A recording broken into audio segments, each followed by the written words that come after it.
Good morning. Dame Priti Patel refuses to apologise over the Conservatives' record of high migration. The former Home Secretary says it's lazy to suggest net migration was too high. She sat down with our political editor in this exclusive interview. Net migration has gone about 2 million over 4 years. And you don't want to say that was too much? I mean, many would say it is too much. But you can put context to it. Justice secured for infected blood victims as Labour confirm financial support for life for victims of the worst treatment disaster in the history of the NHS. Harry and Meghan arrive in Colombia as the Vice President, Francia Marquez, reveals it was their Netflix documentary that provoked the invite. 5 people have been charged over the death of Friends star Matthew Perry as court documents reveal he received 20 shots of ketamine in the days before his death. Amid an uncertain future for oil and gas, will GB Energy and its clean energy targets be enough to save the North East? A new investigation into the rise of mega farms has forced many to rethink their beef intake. So we're asking whether it's enough to start boycotting beef. And in the sport, the Premier League is back tonight with Manchester United playing Fulham and Erik ten Hag saying that United aren't ready yet. Referees won't be able to officiate teams they support. And after the worst breakdancing scene since me in 1984, Aussie Olympian Ray Gunn has spoken. Good morning. A much drier day to come for some of us, but will that dry weather last into the weekend? Find out with me a little later on. It's just gone 6 o'clock. I'm Stephen Dixon. I'm Ellie Costello, and this is GB News Breakfast.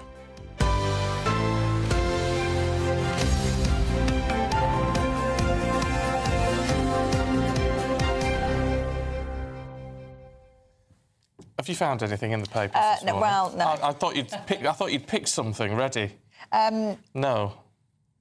Oh, mind you, moaning about your friends may make you more popular. Yeah, I was just reading. Oh, that's why you're such a popular girl. Oh, shut up. You know I'm loyal to a fault.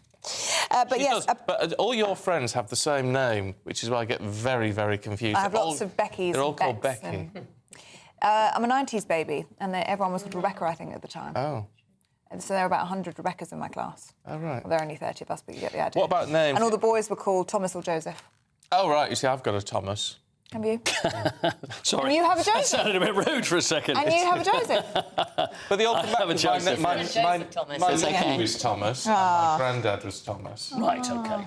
Oddly enough, I was thinking about your Ruby, who was the star of the show yesterday. I was thinking about her this morning and thinking, because it just seems like a really nice, fresh name, but of course it's a very old-fashioned name. But they're this They will come back again, don't How they? many Davids and Pauls and don't get Lindas and Denises and all My those? mum's Linda. And see that Linda will come back into fashion again. Yeah. Maybe not now. Gwyneth. Stephen's very unpopular. Gwyneth, yeah, that's it. How many Oh, Stevens? I've got an Auntie Gwyneth. There we go. You've got them all there in the I've got a woodwork. Gwyneth, a Brenda. I had Brenda. an Uncle Ninky and an Aunt Chob. Chob. And, yeah, I don't think that was actually the name. His name was, I think it was a Cockney family. His name was Ninky because he was very small as a baby, and his name was Kenneth, so they called it Ninky. And I had a cousin called Christopher who was known as Nobby. Oh. Yeah. So it was Nobby. Oh. You don't get many Nobbies, do you, really? Which is probably a good thing. No, you get Nobby's nuts, don't you? Yes, you do. But I don't know what that's named Well, it's after. obviously Nobby's nuts. Yeah. Probably couldn't do that now, could you? What? Call someone Nobby. Well, you still buy Nobby's nuts. How can you? Does anybody christen Nobby, though? No. I don't Do you think there was any child who will call him Nobby? No, I don't think so. I think there's quite a few names that have probably gone extinct. You don't really hear about baby Gary. Yes. Why has Gary gone? Gary's a nice name. What's wrong with I Gary? think like Gary Barlow or something. Exactly. Quite a few take that It's fancy like to be a- into it, but... I've got a friend called Barry, and he's named his son Barry. Oh. So it's Barry and his son Barry. And Barry is, I think he's the only 15-year-old Barry in the country. Lovely. Yeah. I like all the old-fashioned names, though. I do like it. Yeah, I quite like it. If you like, I wouldn't be surprised at a baby Agnes or anything now. Yeah. Something like Right, that. there's Agnes as They'll well, come yeah. back. They'll come back. Elsie and... Well, Anna is actually a very unpopular name, which Anna's a lovely name. I agree. But Are you Anna? That's it. that's it. Right, not like lovely Anastasia or anything. No, I just know an Anna. Anastasia. Just Anna. No, a couple of Anastasia. Do you? Yeah. Oh, that's glam. I like that. That is very glamorous. Anyway, get in touch if you like the old-fashioned names or if you've got an old-fashioned name. Do share with us this morning, gbnews.com/yoursay.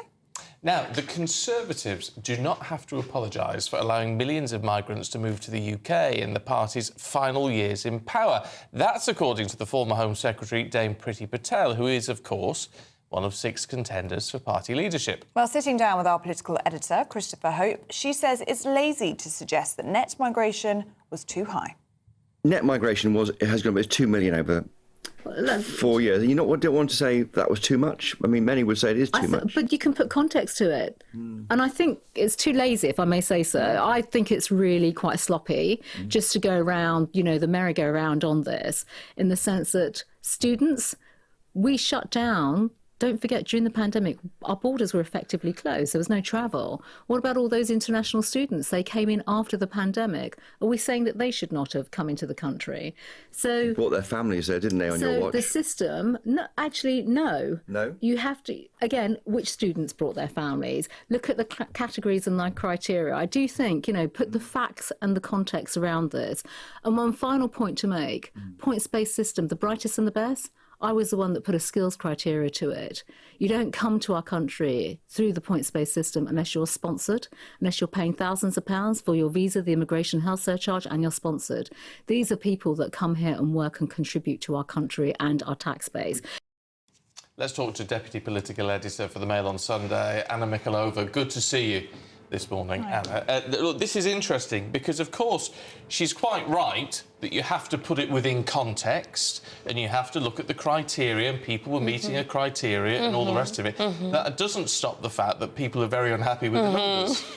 Yes, I think the interview is very interesting. I think it shows just what a tricky position Priti Patel is in this leadership contest, because fundamentally, I mean, even though you have James Cleverly, who is the most recent Home Secretary overseeing a lot of the problems that people are very, very unhappy with, Priti Patel has been blamed for overseeing this huge swell in legal migration because she was the one who, after Brexit, she was the Home Secretary who basically put in place the system, the points-based system that allowed it. And that's quite hard for her to shake off. And, of course, I mean, I can sort of see why she's done this, because the alternative would have been, what, to apologise for it, and that would have been a very bad headline for her. So she sort of seems to be doubling down. Her other strategy, of course, in this leadership contest is to effectively prove that she's not too much of a hardliner and trying to attract moderate Conservative voices. But, frankly, I'm not sure this is the thing that's going to help her with this, because, you know, so in the interview, she basically argues that yes, we have had high illegal migration, but you've got to put it into context because during COVID, there was no migration. So essentially people were sort of coming in who hadn't come in. I'm sorry, during COVID, that was what? I mean, 2 years of that she's talking about. Even if that's zero, since then, it's been 1.5 million people come in legally. So how is that? How do you square the fact that David Cameron was elected on a promise to get legal migration down to the tens of thousands? How do you square that with saying that, oh, well, COVID we had none, therefore come on in over, you know, 1.5 million? I think what's disingenuous about her argument right now, it's almost sort of making people feel bad for criticising it. And I think that's the completely wrong way to go about it, because there is an argument for migration. I mean, the Treasury will make it to you. They'll say it's actually good for growth and it plugs jobs that are needed. But fundamentally, the politicians who are in charge, like Priti Patel, did not make that argument to the people while it was happening. You can't just hoodwink people, completely change the policy you were actually elected on, and then pretend that, you know, you just got to get on with it because it's actually a good thing. No, they should have sold, if it was a good thing, they should have made that argument and got political buy-in from people, because people are reasonable, and if you explain something to them, they would understand, or you could talk about trade-offs. But they didn't, and I think that's why her saying that now is just a bit, it's just not really going to fly. But that's the challenge, isn't it, for all 6 Tory leadership candidates, but especially for Tory grandees like James Cleverly and for Priti Patel, because you have to accept what went wrong. You have to, to some extent, accept the chaos and calamity that led to that general election. Yeah. But then at the same time, you've got to defend your own record and say that you did a great job and you achieved personally. It's a difficult balance to strike, isn't it? It's why on this topic, probably the strongest position is Robert Jenrick's, and also to an extent Tom Tugendhat. So Jenrick was immigration minister, but he actually quit because he was angry at the way the government was going. So he can say that. And then Tugendhat wasn't senior enough within the government to sort of be marked by it all. But fundamentally, I mean, don't forget, you know, they're not running an election campaign right now, so I'm not even sure how much they're going to have to defend their record that much. I think what they have to do is present a vision of what they're going to do next. Right.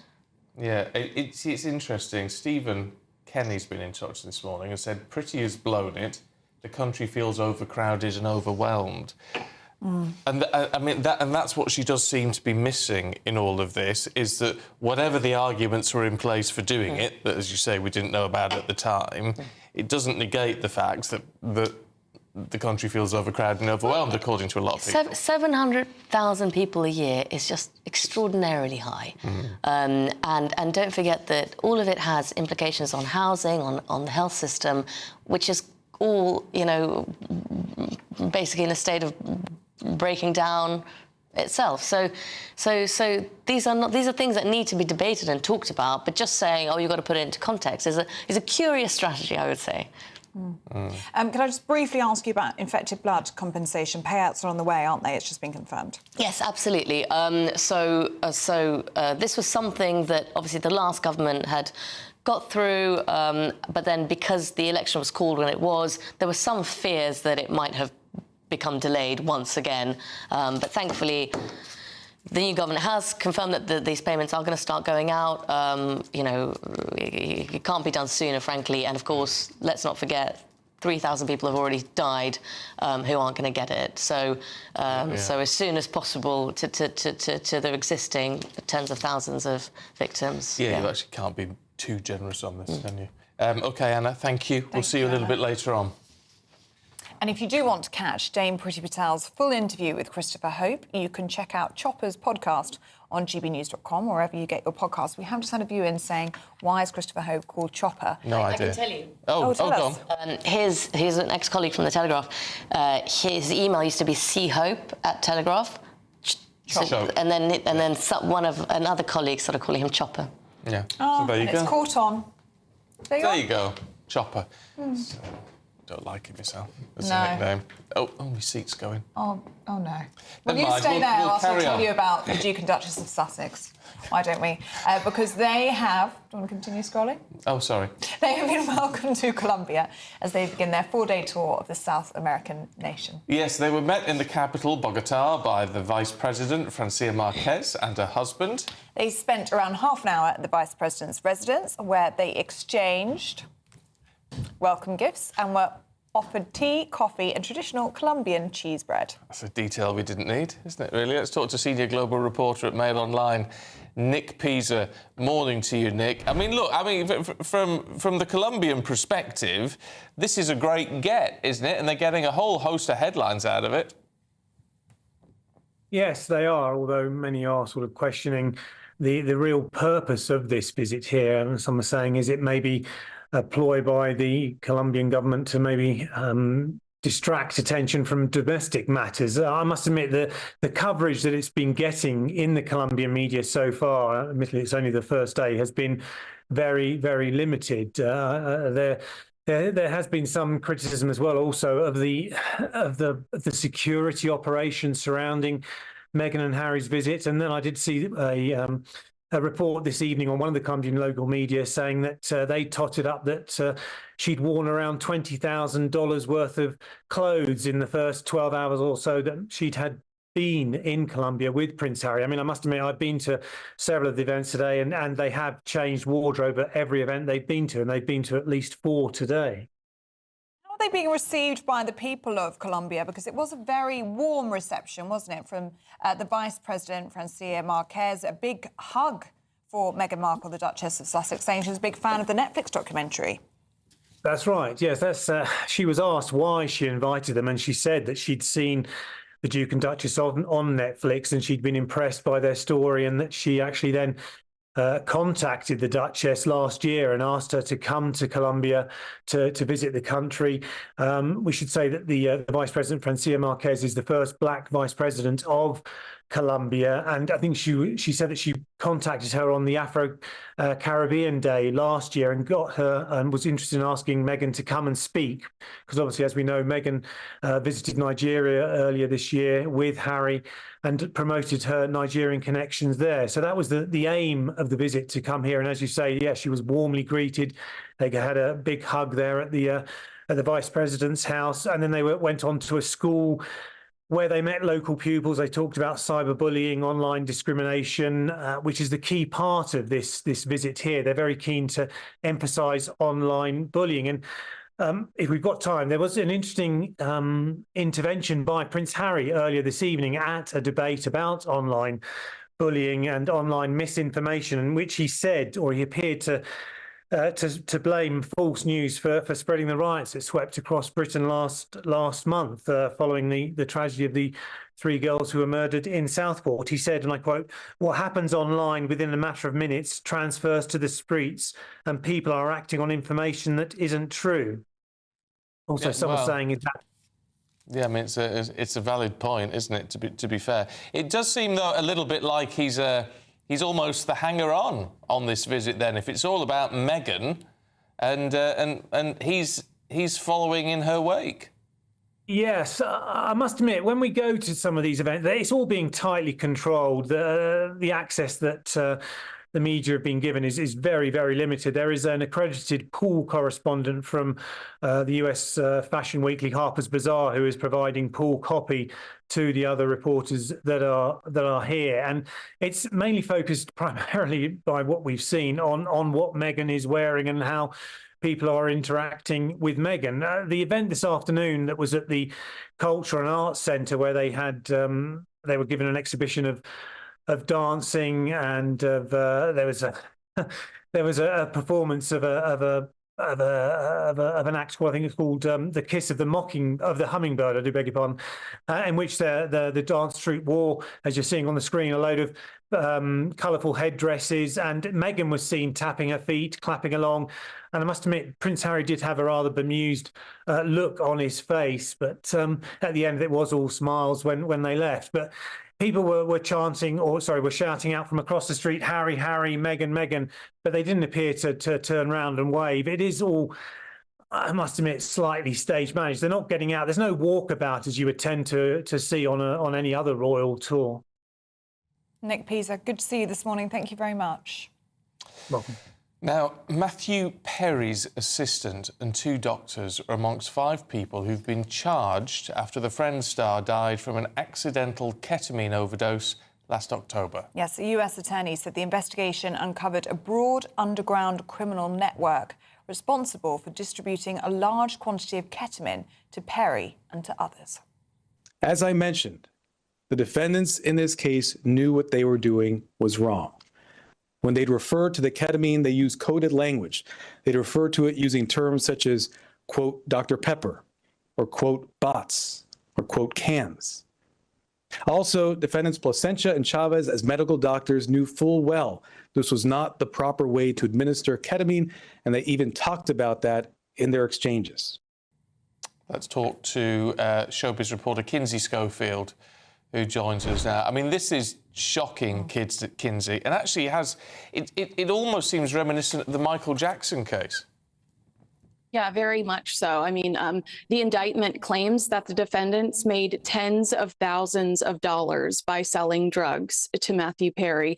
And prosecutors say that the group preyed on his addiction issues, with the doctors even referring to him as a moron in text when they discussed how to further exploit him. According to the filing, both doctors worked to charge Perry $2,000 for a vial of ketamine that cost $12 after he became increasingly desperate to get his hands on the drug. It's so sad, isn't it, Kinsey, because Matthew Perry was always so open about his addiction issues, wasn't he? He said it started at the age of 14. He was trying so hard to try and help other people and to be very public with his addiction. And it seems as though this criminal network just took advantage of him. They preyed on that addiction.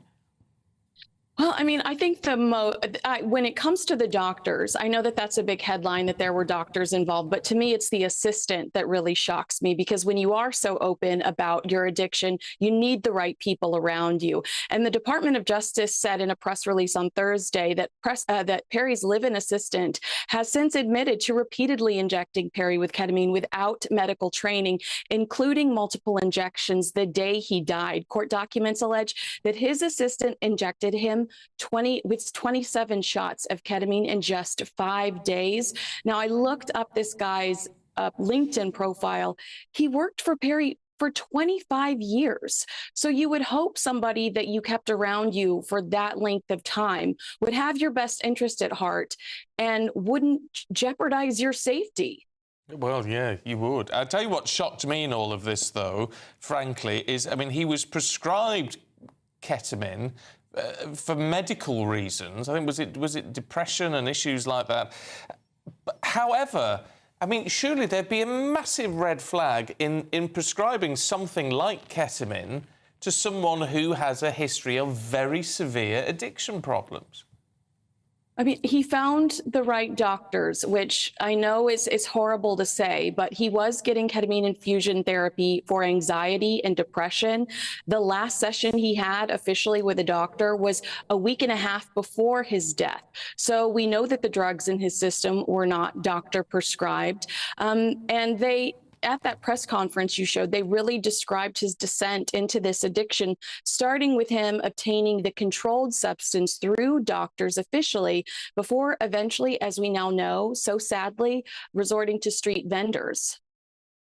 What are we expecting to happen next? The people who have been charged in this have claimed that they're not guilty.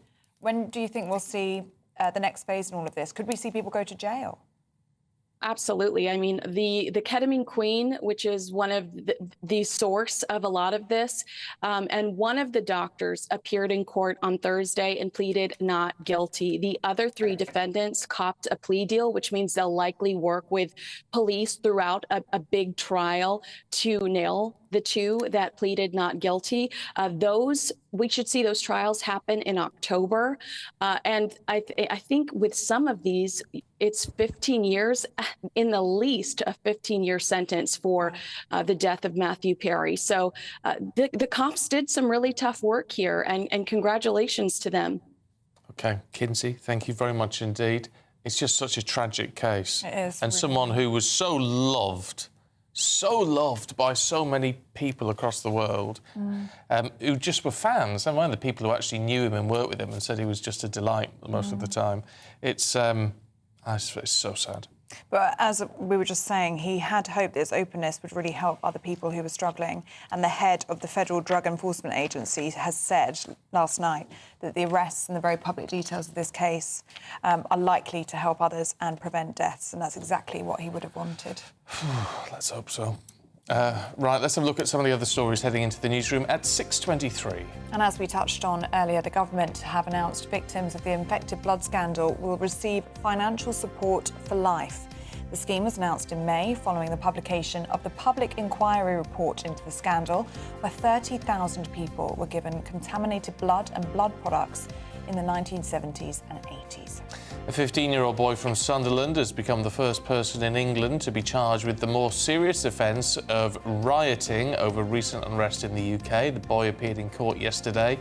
The case was adjourned for 2 weeks following what a district judge called a surprise charging decision. And Taylor Swift has wowed fans at Wembley Stadium as she begins the first of her 5 shows in London, the final leg of her European tour. It's the first time that Swift has appeared on stage since her shows in Vienna were cancelled following a possible security threat. The record-breaking tour has sold 11 million tickets and grossed £1.7 billion since it began in March 2023.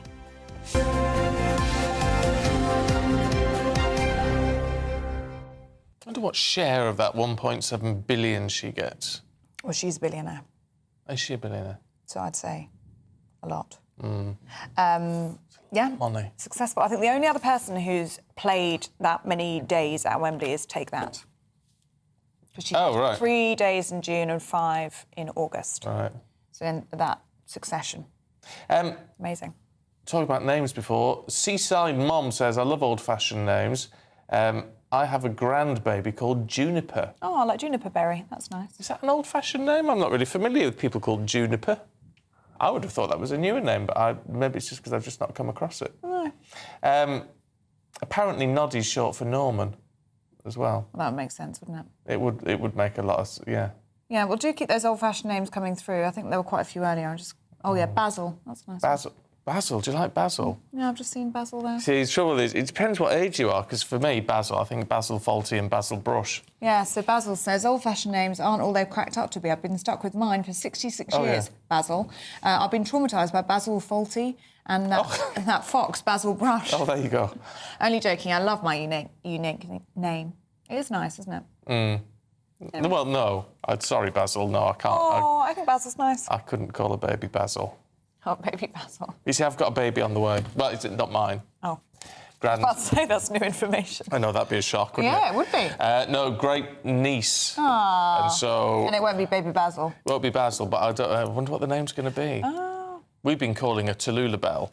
Oh, that's nice. Just as a family. My mother started it off, Tallulah Bell. Tallulah Bell. That's quite old-fashioned, isn't it? Yeah, I like But I've no idea what they actually want as a name.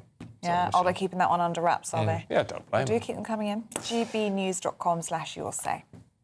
OK, now, it is the final 3 weeks of our £30,000 Great British giveaway, so there is still a little bit of time to get your entry in. Yes, have a think. What would you do with all that extra cash? Here are the details you need for a chance to win it.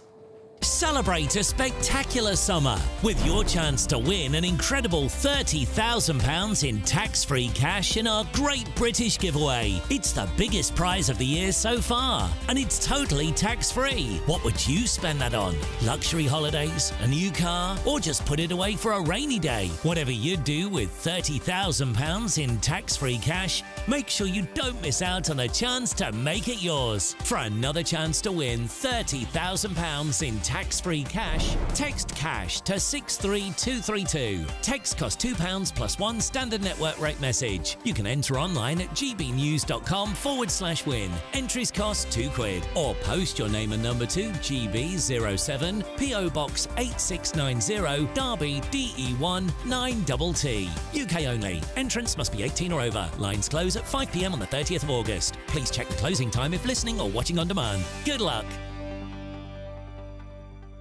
Yes, good luck. Now, do stay with us. Still to come, Paul Coit is going to be here to look at the start of the Premier League season. That's next.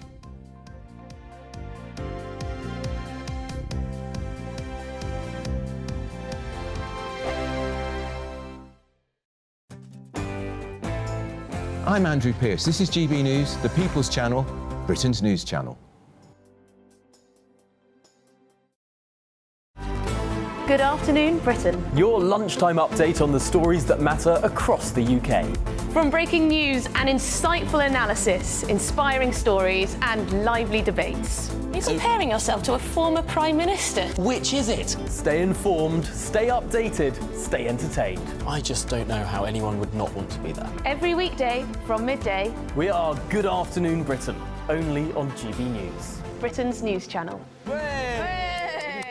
If you want your news to be straight talking... This is a nightmare for the Conservatives again. Down to earth. It's not just Nottingham where this is happening, is it? And most importantly, honest. Hard-working, middle-class taxpayers, they'll get their book thrown at them. Then catch me, Martin Daubney, Monday to Friday, 3 till 6 p.m. on GB News, Britain's news channel. Hi there, I'm Michelle Dewberry and I'm going to take a second to tell you all about my show, Dubes & Co. We start off with the issues of the day. We then bring in both sides of the argument. We get rid of the disrespect. And then you throw me into the mix. And trust me, I'll tell it exactly how it is. And then, of course, the magic ingredient, you at home. We mix it all together and what have we got, in my opinion, the best debate show in town. Monday to Friday, 6 till 7 on GB News, Britain's news channel. Welcome to State of the Nation, daily plunge into the stories shaping our country. I'm Jacob Rees-Mogg, and Monday to Thursday we bring you the insights, the facts, the truth about how our country is being governed. Because what happens in Downing Street matters down your street. Tune in to State of the Nation every Monday to Thursday, 8 to 9 o'clock. Only on GB News, the People's Channel, Britain's news channel. I'm Patrick Christie's. Every weeknight from 9, I bring you 2 hours of unmissable, explosive debate and headline-grabbing interviews. What impact has that had? We got death threats and the bomb threat and so on. As time passes, She could have said Stump. You made my argument for me. My guest and I tackle the issues that really matter with a sharp take on every story. Went everywhere. something practical could be done. Or I can become something different. Patrick Christie's tonight from 9 p.m. only on GB News, Britain's news channel. Are the newspapers getting you down? My wife didn't divorce me that month. Struggling to separate the wheat from the chaff? I know that it's a bit of a circus at the best of times. Well, don't worry, Headliners has got you covered. We'll take the burden of reading the day's news, and if we get depressed, who cares? It's an occupational hazard, frankly. That's Headliners on GB News from 11 p.m. till midnight, and the following morning, 5 till 6 a.m. on GB News, the comedy channel. Nah, just kidding. Britain's news channel.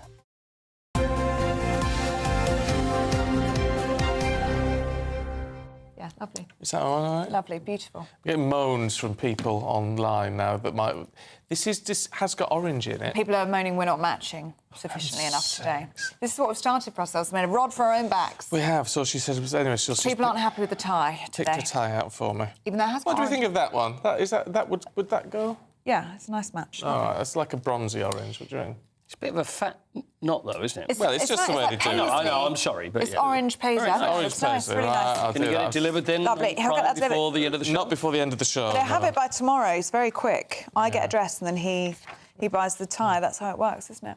So is that how it works? It's not tie first, dress second? It's dress first, tie second. Right, fine. Oh, you're thinking again. Anyway, Paul What Coyce. Hello down there. What have you got in the sport, Paul?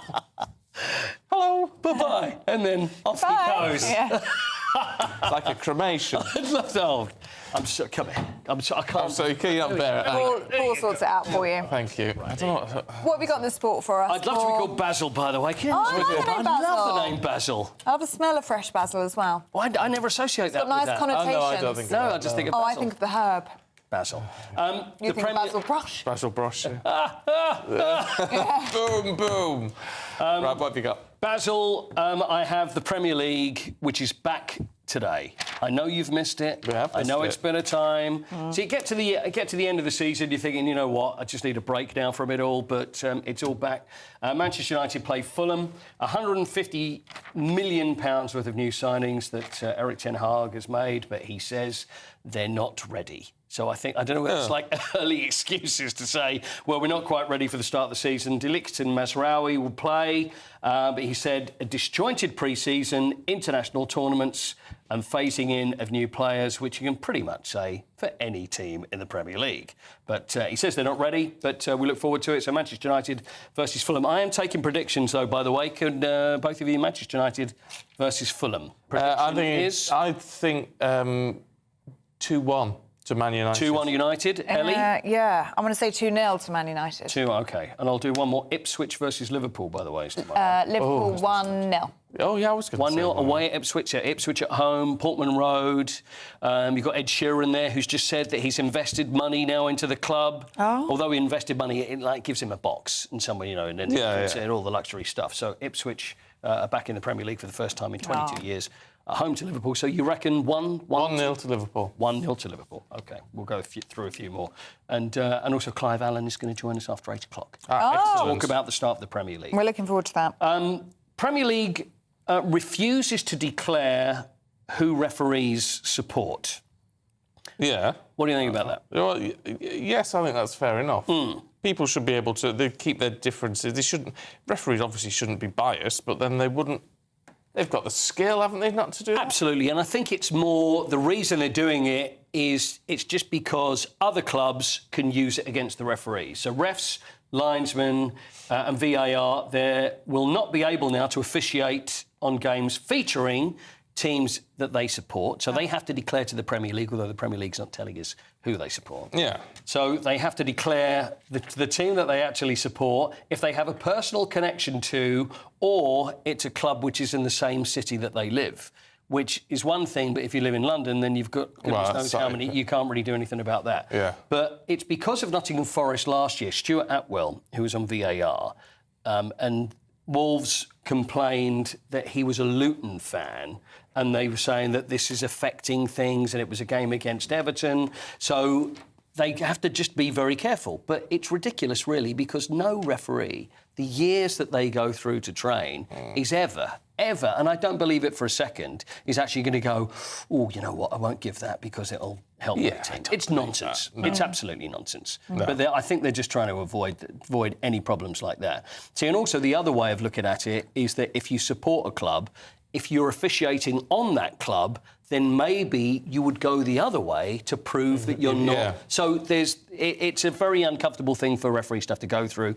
but they're just keeping it stum and therefore just not putting them in the position whereas they can be accused. Yeah. So I think it's probably the best. Who is on the brink of becoming the next manager of the United States? Well, we mentioned this yesterday, didn't we? Yeah, this hasn't happened. I think it might be a bit closer, though, than yesterday. It is. Mauricio Pochettino. It's a day closer. It's a day closer. The Poch. I did send Jesus Perez, who is the assistant to Mauricio Pochettino, I sent him a little picture of a USA Loves Jesus, where it's obviously his name's Jesus, to see what the reaction was. No reaction. Did not reply? Reaction. No reaction yet. That's kind of sleuthy, I like that. Yeah, I thought I'd just do that, just to say, oh, congratulations. Just to see, and if he goes, thanks very much, then we know that they're moving there. But Mauricio Pochettino, I would like to see, I think he'd make a great England manager, but obviously I say the ship sailed. There is no New England manager, so maybe he believes that that's not going to come to him. But like we said yesterday, the World Cup's coming up in the States. Head over there. They've qualified. Yeah, everybody's going to be talking about football. Great place to live for a while. Well, maybe. But anyway, he's over there. And also Emma Hayes, who was the Chelsea women's boss. She's now the manager of the United States women's team. And then you've got Mauricio Pochettino, who was also the Chelsea boss. Todd Bowley, American owner. I'm not saying there's any... It's a bit bizarre, though. It's a bit of a coincidence. Yeah, well, they've found what they like. We'll see if it works. You said about England. Lee Carsley, who's the interim manager, has been speaking out. Yeah, he was under-21s manager, so he's come in. I think they just think, oh, safe pair of hands. But whoever you are, if you go in there as interim, you're always going to think, I wonder if I do a good job. I wonder if I do a good job. Anyway, he did do a press conference. So I say a press conference. It was an interview for the FA. This is what Lee Carsley had to say. I feel privileged to be in the position. Obviously, it's a very prestigious job, following Gareth and Steve and the great job that they've done. I know that there's a lot of responsibility, the challenge ahead. Looking forward to September and the games that are in front of us. It's, well, standard, isn't it, really? It's standard, Obviously, it's a big job for me to come in, and I'm looking forward to it, and looking forward to working with the lads. It's interesting to hear him, and all that sort of stuff. It is interesting that it's so high profile, and it's someone that people in football know, but generally most people think, I have no idea who he is, that he's coming to do it. Will he have the respect of the players? Will they... Well, we'll see. I'll tell you who we have heard of. Ray Gunn. Oh, Ray Gunn. She's not happy, though. Oh, no. Ellie, what do you think about Ray Gunn? I thought she was quite entertaining. Ray Gunn, who was the Australian breaker. I'd say break dancer, but breaker in the Olympics. B girl. She was a B girl. B girl. 36-year-old woman, or a B woman, because she's 36-year-old that comes in, and she was doing the breakdancing competition. She got 0. She didn't get any points whatsoever. And it really was... It's just so bizarre. I can't... There's rumours, isn't there, about the fact of her husband and the Australian committee and how she managed to get in. They're saying that, actually, no, she qualified, and it just doesn't wash with me. No, but she's done a little video, hasn't she? She has, because, she's got a lot of hate, and I think that's really unfair. I don't think anybody can truly hate what she did, but if you're Australian, you wouldn't be over the moon with her representing you, you'd think, in the competition. But anyway, here's Ray Gunn. Hi, everyone. Ray Gunn here. I just want to start by thanking all the people who have supported me. I really appreciate the positivity, and I'm glad I was able to bring some joy into your lives. I didn't realise that would also open the door to so much hate, which has frankly been pretty devastating. I'd really like to ask the press to please stop harassing my family, my friends, the Australian breaking community and the broader street dance community. I think she's fascinating. She's got a PhD in breaking and the Australian breaking scene. It's, you know what, something just doesn't ring true with this for me. She's an It's almost like this is a joke. Parody, yeah. I don't know. It is like a parody, and I don't think. If any hate is going towards her, that's people that are just so way off the mark here. And I just think, look at it, and most people see it and laugh with her. And I know it must be really uncomfortable if she's done it seriously, but if she truly did do it seriously, wouldn't you have a bit more self-awareness to think, actually, I'm dancing against this? It's all a bit strange. Better moves, I don't know. Considering she says she trains 4 hours a day, I don't know. Yeah, what at? Yeah. That was like the Thriller. That was what it was, yeah. Yeah. It was actually the kangaroo. Oh, that's it, the kangaroo, because that's what it is. That's what it is. We've had an email in saying, Paul, how did Ruby get on yesterday? She did very well. Very well. She did very, very well. Also, this one, We're very happy, thank you. This one, which I love, Billy says, I hate sport, but Paul is a diamond geezer. I'm a diamond geezer. And would not have been out of place in Only Fools and Horses. Oh, really? Oh, I didn't quite realise that. Diamond geezer? Yeah. So there you go. There you go. Right, smashing. We'll see you later. That's like Nicky Pierce or something. I take it as a compliment, yeah. I think it's great. Right. Thanks, Paul. Smashing. Do stay with us. Still to come, we're going to be going through the papers with Tom Slater and Lynn May. That's next.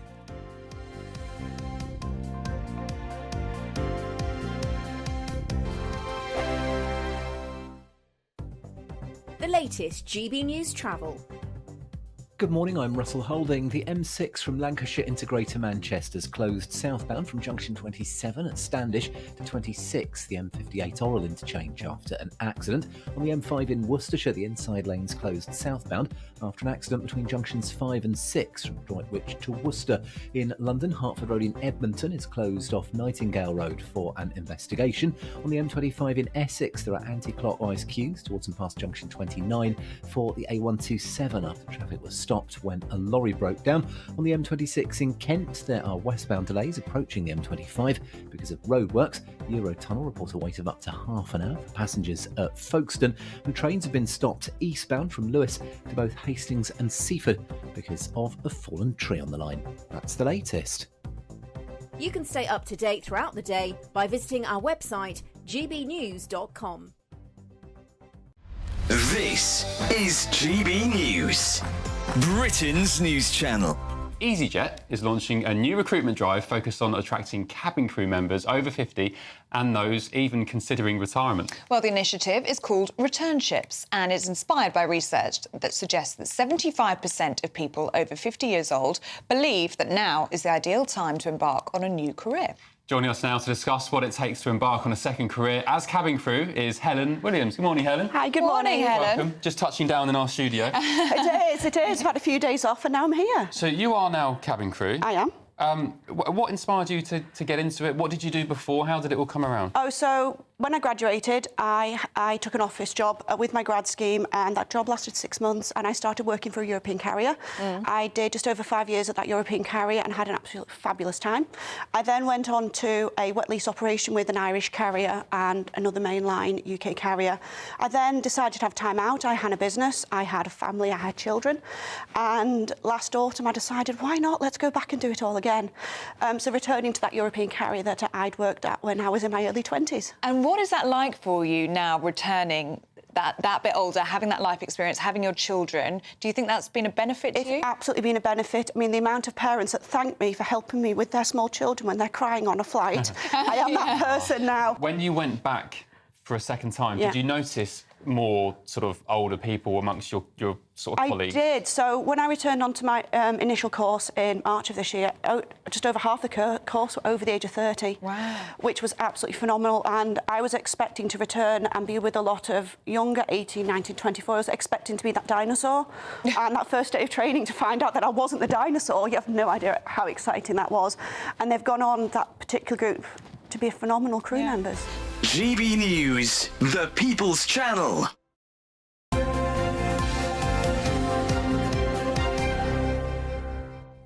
Time for the papers now at 6:44. The Times leads with the ministers being accused of prioritising unions over pensioners, with rail workers due to get pay rises. The Daily Mail leads with figures showing fast economic growth. That's despite claims from the Chancellor that the Tories have left the country in tatters. The Guardian has a regional divide between North and South in A-level results, despite one of the highest national results in decades. The Telegraph leads with GPs demanding an 11% pay rise as they hope to be the latest public sector to receive a cash boost.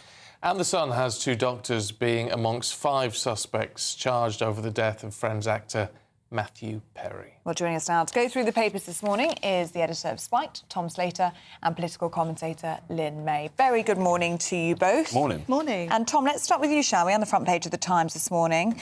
Ministers favouring the unions with this 15% pay rise for train drivers and taking away from pensioners. That's certainly how it's being framed by the Conservatives. This is off the back of the 15% pay rise agreed with ASLEF and the train drivers. Something will be... it's over the course of 3 years, it's worth saying. This is not all at once. But it also will have some impact on the ongoing negotiations with the RMT union, who represent the signallers and the train guards and the station staff and so on. Will there be a kind of improved offer on, I think, the 4% that they'd agreed with the last administration? Naturally, the Conservatives, given the rescinding of winter fuel payments to pensioners and so on, this is being framed very much as you're taking away from pensioners to give to the railway workers. But at the same time, I don't think you can land that particular decision at the feet of the unions. They're fighting for their members. They're going to want to get the best pay deal possible. It's up to the government to make the trade-offs and the decisions that they want. But a trade-off has to be made if you're going to... I mean, you know, do you keep the strikes going, or do you take away from people who can't go on strike? I think people deserve a pay rise, but if we look at train drivers on average, they do receive a salary of above the average wage, firstly. Secondly, if it was in line with inflation, I'd say, you know, everyone deserves, like I said, a pay rise in line with inflation to a degree, but this is above inflation. Secondly, if we look at the increase of poverty when it comes to pensioners, it's risen from 13% to 16%. So essentially, we've seen a couple of policy suggestions from Labour that's hit them on a couple of times, and I just don't think that's fair, especially as we're seeing with pensioners. You know, we're going to go into the winter months. They're already struggling, and it's not as if they can go out there and get a second job or get another job, whereas a train driver has that opportunity. If they need to, they can. So I do think this is a bit of a kick in the teeth for pensioners. Yeah, well, train drivers would get another job, I guess, if they had to, but I mean... But what can pensioners do? You get to the end of your life, essentially, near enough. You've got, you know, a couple of decades to enjoy, and you're already being taxed on your pensions. You're already having to not have the winter fuel. It's people that run... And then social, the social care has been slashed. They're not going to receive that. People are going to have to sell their homes. But the argument is that if you are on certain benefits or whatever, or whatever they call the top-up payments, so you won't have this removed. You will still get it.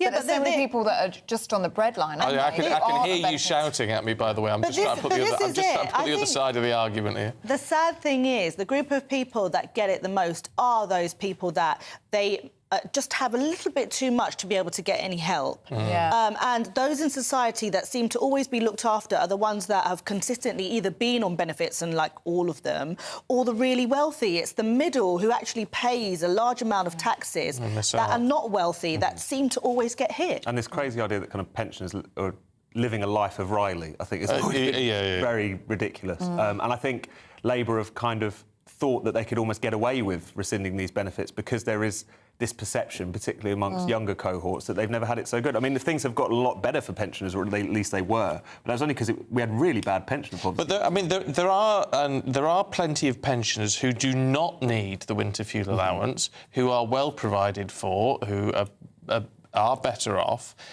It's another way of saying who don't want the winter fuel allowance. I know pensioners who give it to charity, for example. So is there no way of removing it from them, but raising the threshold so actually you know, we're not taking away from those people who are in the middle ground. But this is an interesting point that you mentioned as well. I do get that sense that many young people feel like, you know, we've been forgotten, it's always about the pensioners. But if we look at the majority of people that have managed to get a large portion of those who have got on the housing ladder, where's the money come from? It's come from the bank of mum and dad. Yeah. So the more we see, and this is to like all the young people out there, all those, I don't know, below the age of, what's the average house buying, 34, all those below 40, you know, this is not a win for us either, because the more that we hit pensioners, the more we're not going to have that help, the more pensioners have to maybe stay on at work, not have that additional childcare, and we're not going to be able to go, you know, cap in hand, mum and dad, can you help me to buy my first property? Lynn, let's stay with you, because part of the problem with this is if you settle with junior doctors and you settle with trained drivers, you are perhaps opening the door to other public sector workers who want more pay. And GPs are, according to the Telegraph at least, the next in line for cash handouts. Well, this is similar to my view about train drivers, to be honest with you. If we look at GPs, and I know that they're amazing, they've had to go to medical school, they've had to work really hard and all of that. However, we are looking at people that are already in the top 5%. The average salary for a GP is £98,000, and that is easily gone up to £114,000 per year. So this whole idea of them requesting an 11% increase when there are people, again, literally on the breadline, pensioners, those who are young that can't get on the ladder, and this demand of, and again, not to be rude, but it's so hard to get a doctor's appointment now. They want to be on the phone to us. That you know, they're essentially almost like a call centre, and a that's medical why call centre. there will be so little, because if you're any kind of industrial dispute action, whatever, public sector, private sector, what sustains it? Is there a level of support from the public? You certainly saw that even with the train strikes and the rail strikes in recent years. You certainly saw that with nurses and paramedics and so on. Given all that's happened, the kind of wellspring of good feeling towards GPs is pretty low. And they're not like they used to be. Like, you know, years and years ago, you would have your consistent GP, they would know you by your name. It's locums They'd call in to your and out. house. Locums in and out now. They literally rush you in, rush you out.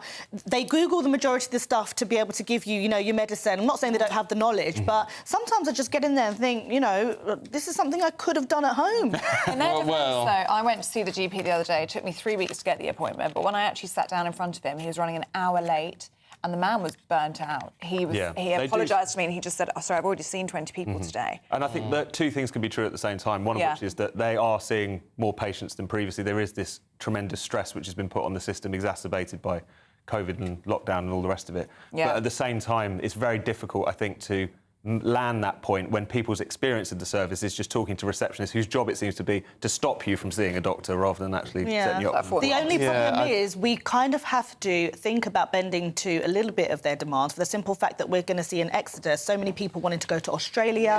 And if we've got no GPs, then we're really in, you know. Mind you, I don't know, it's personal experience. I always get because I'm a type 1 diabetic, I always get an appointment. You get looked after, I get looked after. However, I went a couple of weeks ago, and when the guy came out and called me in, I thought, are you a doctor? You're very young. No, but he was in shorts and a rugby top. Oh, no. Did you not like that? I didn't like that. And then I went in. He knew his stuff. Can't complain about that. But he had he had two screens. One screen had my medical details on. The other screen had sport on it. Oh, not professional. And you know, when you just think, and they want 11% pay rise. I'm sorry, it just didn't. He knew his stuff. You know, it was all fine. Just didn't seem right to me. No. Can we have a quick look at the Express Online? We've got time. We've got a minute, Tom. Express Online, and Labour's poll lead has collapsed. It has, so they are down 6 points to 33% in this particular poll. Interesting that that's just 12 points ahead of Reform UK, who have edged ahead of the Conservatives here. So a kind of reminder that this was a bit of a loveless landslide, and also that even despite a lot of the bad press that, say, Nigel Farage has gotten in recent weeks, because of their issues being very much in the ascendancy, Reform are looking very competitive as we go into I mean, it's interesting, isn't it? I mean, we were all saying before this, Labour are going to win, but they're not going to have much of a honeymoon. And this is all proven to be right. Yeah, exactly. And that's the problem, you see. I don't think if they don't do something quickly, they're not going to have the country on their side, especially with the freedom of speech as well that we've seen in recent days. I mean, it was a very brief honeymoon, wasn't it? We saw the riots, winter fuel payments within the first week or so. And now we're talking about tax rises to come in October. Absolutely. It's hard to imagine a worse start for them in many respects. But... Yeah, but you never know. I mean, look, I mean, to be fair to them, I do sort of think if you're going to do the stuff that people aren't going to like, you need to do it with a big majority and get it out the way. Out the way. Get it done. And then they've got another 5 years which they can try to win people back on, but it's... Well, they did criticise the Conservatives, but the Conservatives, we can see that, you know, things are looking up economically, so... Yeah, there you go. Right, we've got to leave it there. See you in an hour. We're going to look at the weather now with Annie. A brighter outlook with Box Solar, sponsors of weather on GB News. Good morning. Welcome to your latest GB News weather update, brought to you from the Met Office. Sunny spells for many of us today. Still some rain to clear the far southeast, however, and it's going to be pretty breezy across the northwest. There's a risk of a few showers as well up here, but this rain may just take a couple of more hours to clear the far south and east. But once it does so, many of us will see a dry and fine rest of today, away from the showers across the far north of Scotland, where we do have that brisk breeze. So up in these areas, it will be a slightly fresh day, temperatures in the mid-teens, a little below average for the time of year. Elsewhere, though, it'll feel quite warm in that sunshine. Temperatures climbing towards the mid-20s across the southeast, but widely into the low 20s for many areas in the west as well. There's very little change as we head into Friday evening as well as into the weekend. Showers will persist for some western areas of Scotland. They don't look particularly heavy, but I think they will continue to push through throughout the weekend. Drier towards Northern Ireland, particularly across eastern areas of Northern Ireland and much of Northern England as well as Wales, seeing a fine end to the week after the rather unsettled week we have seen this week, and temperatures still in the 20s to end the day. Temperatures will fall away quite quickly overnight, though, as clear skies develop quite widely, particularly across England and Wales, but also into Northern Ireland, some areas of Scotland later on in the night. So quite widely we'll be down into the single figures rurally. A much fresher night for most of us compared to the nights we've had so far this week. So rurally down into single figures, some towns and cities just staying at around 11 or 12 degrees. The strength of the breeze across parts of Scotland will hold temperatures up here as well, and that breeze will remain fairly brisk through much of Saturday and actually into Sunday too. But for many of us, Saturday is looking like a dry day. Limited sunshine across western areas. The best of sunshine will be across eastern areas of the UK, and here temperatures will climb once again to the mid-20s, possibly the lower 20s for parts of eastern Scotland and eastern Northern Ireland. See you again soon. Bye-bye. That warm feeling inside from Boxed Boilers, sponsors of weather on GB News.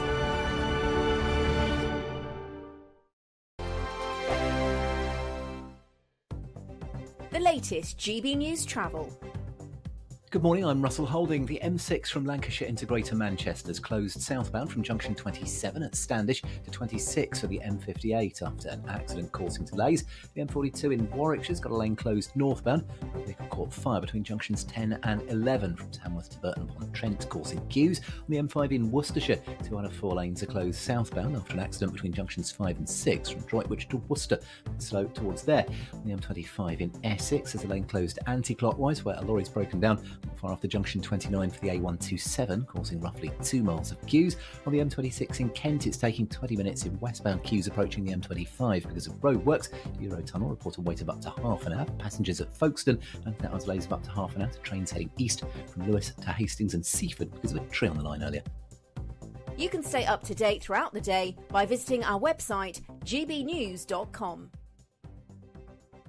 Celebrate a spectacular summer with your chance to win an incredible £30,000 in tax-free cash in our Great British Giveaway. It's the biggest prize of the year so far, and it's totally tax-free. What would you spend that on? Luxury holidays, a new car, or just put it away for a rainy day? Whatever you do with £30,000 in tax-free cash, make sure you don't miss out on a chance to make it yours. For another chance to win £30,000 in tax tax-free cash, text cash to 63232. Text costs £2 plus one standard network rate message. You can enter online at gbnews.com/win. Entries cost £2 or post your name and number to GB07 PO Box 8690 Derby DE1 9TT. UK only. Entrance must be 18 or over. Lines close at 5 p.m. on the 30th of August. Please check the closing time if listening or watching on demand. Good luck. I'm Christopher Hope. From pop stars to politicians, I'll interview anybody in a pub who's got a political opinion. Join me every Friday on Spotify, Apple Podcasts, YouTube or gbnews.com, or wherever you get your podcasts. This is GB News, the People's Channel. If you want your news to be straight talking, this is a nightmare for the Conservatives again. Down to earth. It's not just Nottingham where this is happening, is it? And most importantly, honest. Hard-working, middle-class taxpayers, they'll get their book thrown at them. Then catch me, Martin Daubney, Monday to Friday, 3 till 6 p.m. on GB News, Britain's news channel. Join me, Nana Akweer, for an informative, interactive news programme with a difference. It's fun. It's true. You're not wrong. No one will be cancelled. Lovely. Join me from 3 p.m. every weekend, only on GB News, Britain's news channel.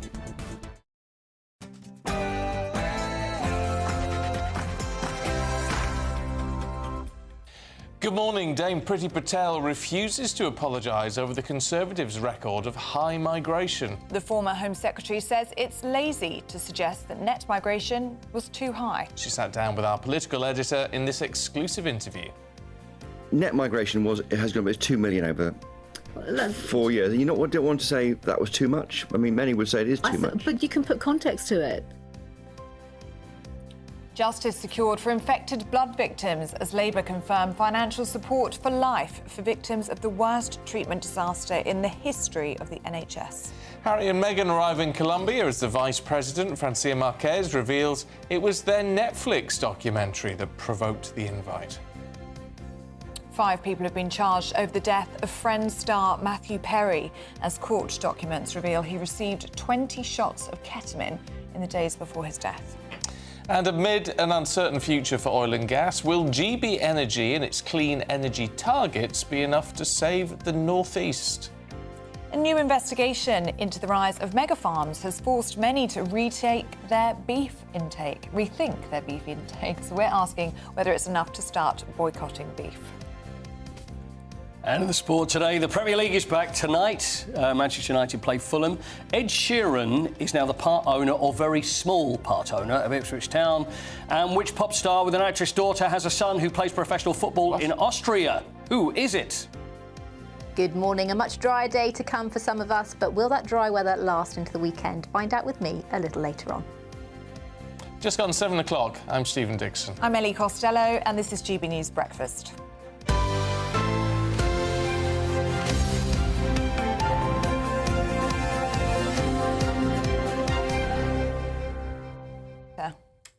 Who's the actor? Where's the pop star?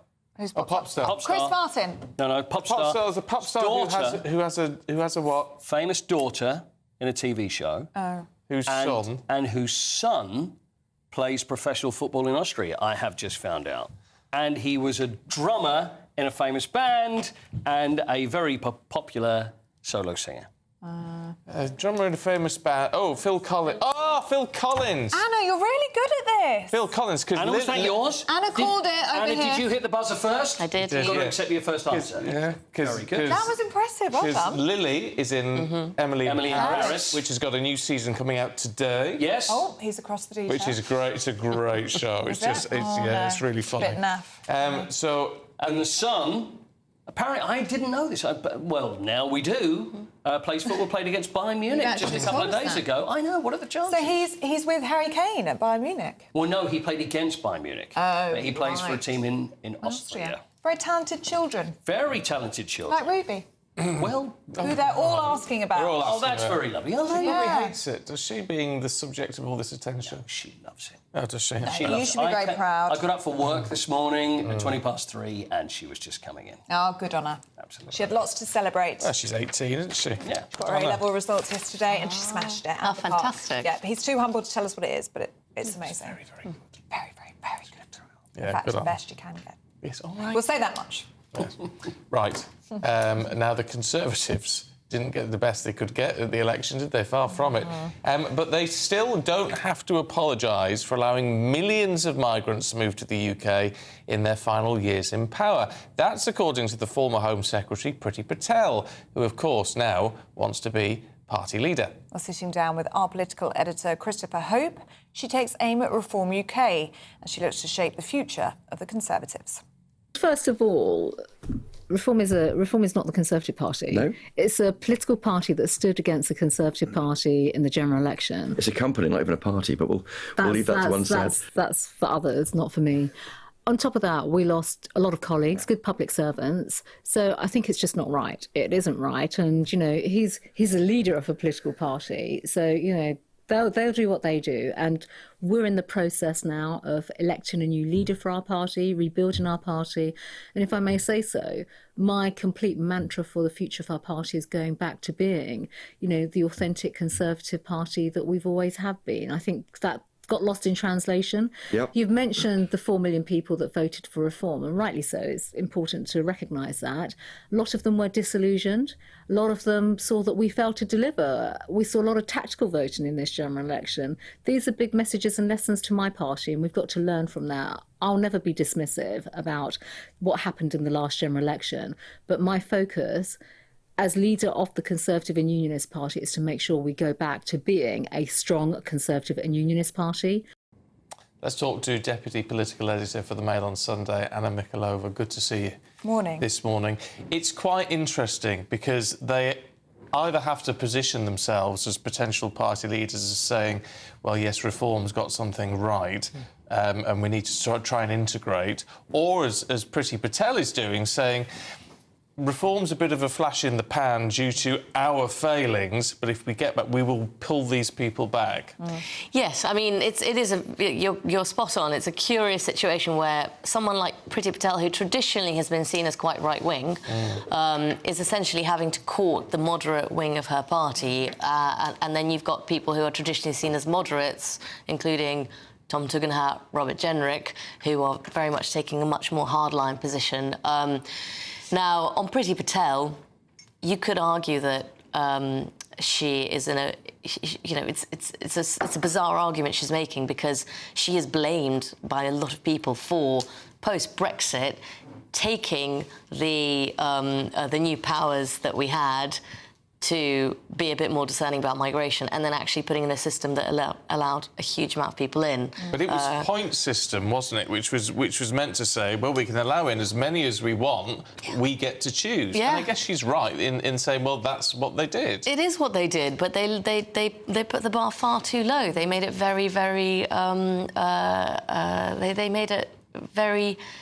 You know, the thresholds are very low. And the last year or so, because there was such an outrage over the extremely high, I mean, 700,000 a year, roughly, the last couple of years, legal migration coming in, the last government sort of tried to correct that by putting in measures, saying you've got to have a higher income to come in, limiting how many dependents people can take in, which has already, we've seen this year, those things are starting to work. So the question is for people like Priti Patel, well, you obviously could have designed it like that too. So there are a lot of people in the party who are very angry with her and who think that she oversaw this system that essentially helped contribute to the decimation of the party at the election. So it's it's curious her taking this position. I think one of the issues is, I think we were discussing how the way the Tory leadership contest works, first they all have to get through their MPs, then they go to the membership.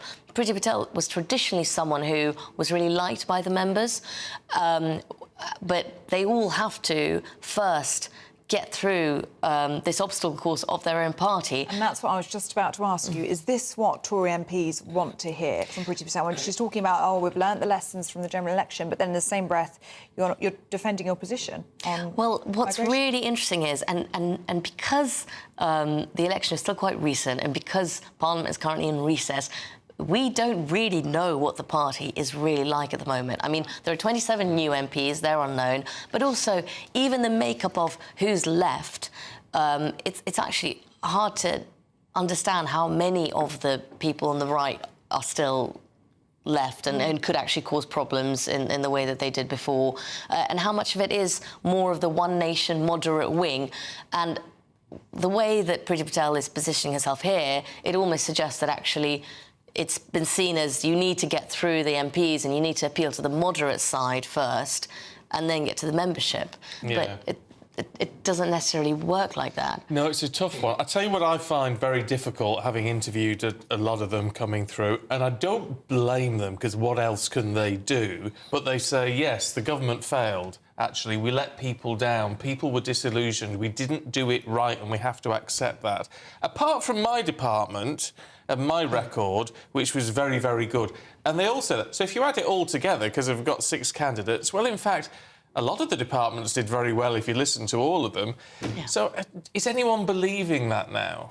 I think a lot of... I mean, your viewers will obviously react to them more, but... I mean, with our readers, for example, I think people are fed up with them, and I think there is certainly a sense of, you know, you need a strong opposition, and you almost need to fast forward to the point where a leader of the opposition is selected, but before that, how much they fight amongst themselves is people are slightly tired of that conservative drama. I sort of wonder why anyone wants the job now. Yeah. Because you sort of get the impression whoever has the job now is going to last a couple of years and then they'll get the right leader. However long they last, it's a really, really horrible... You know, it's a tough job, leader of the opposition. I think that's the other thing.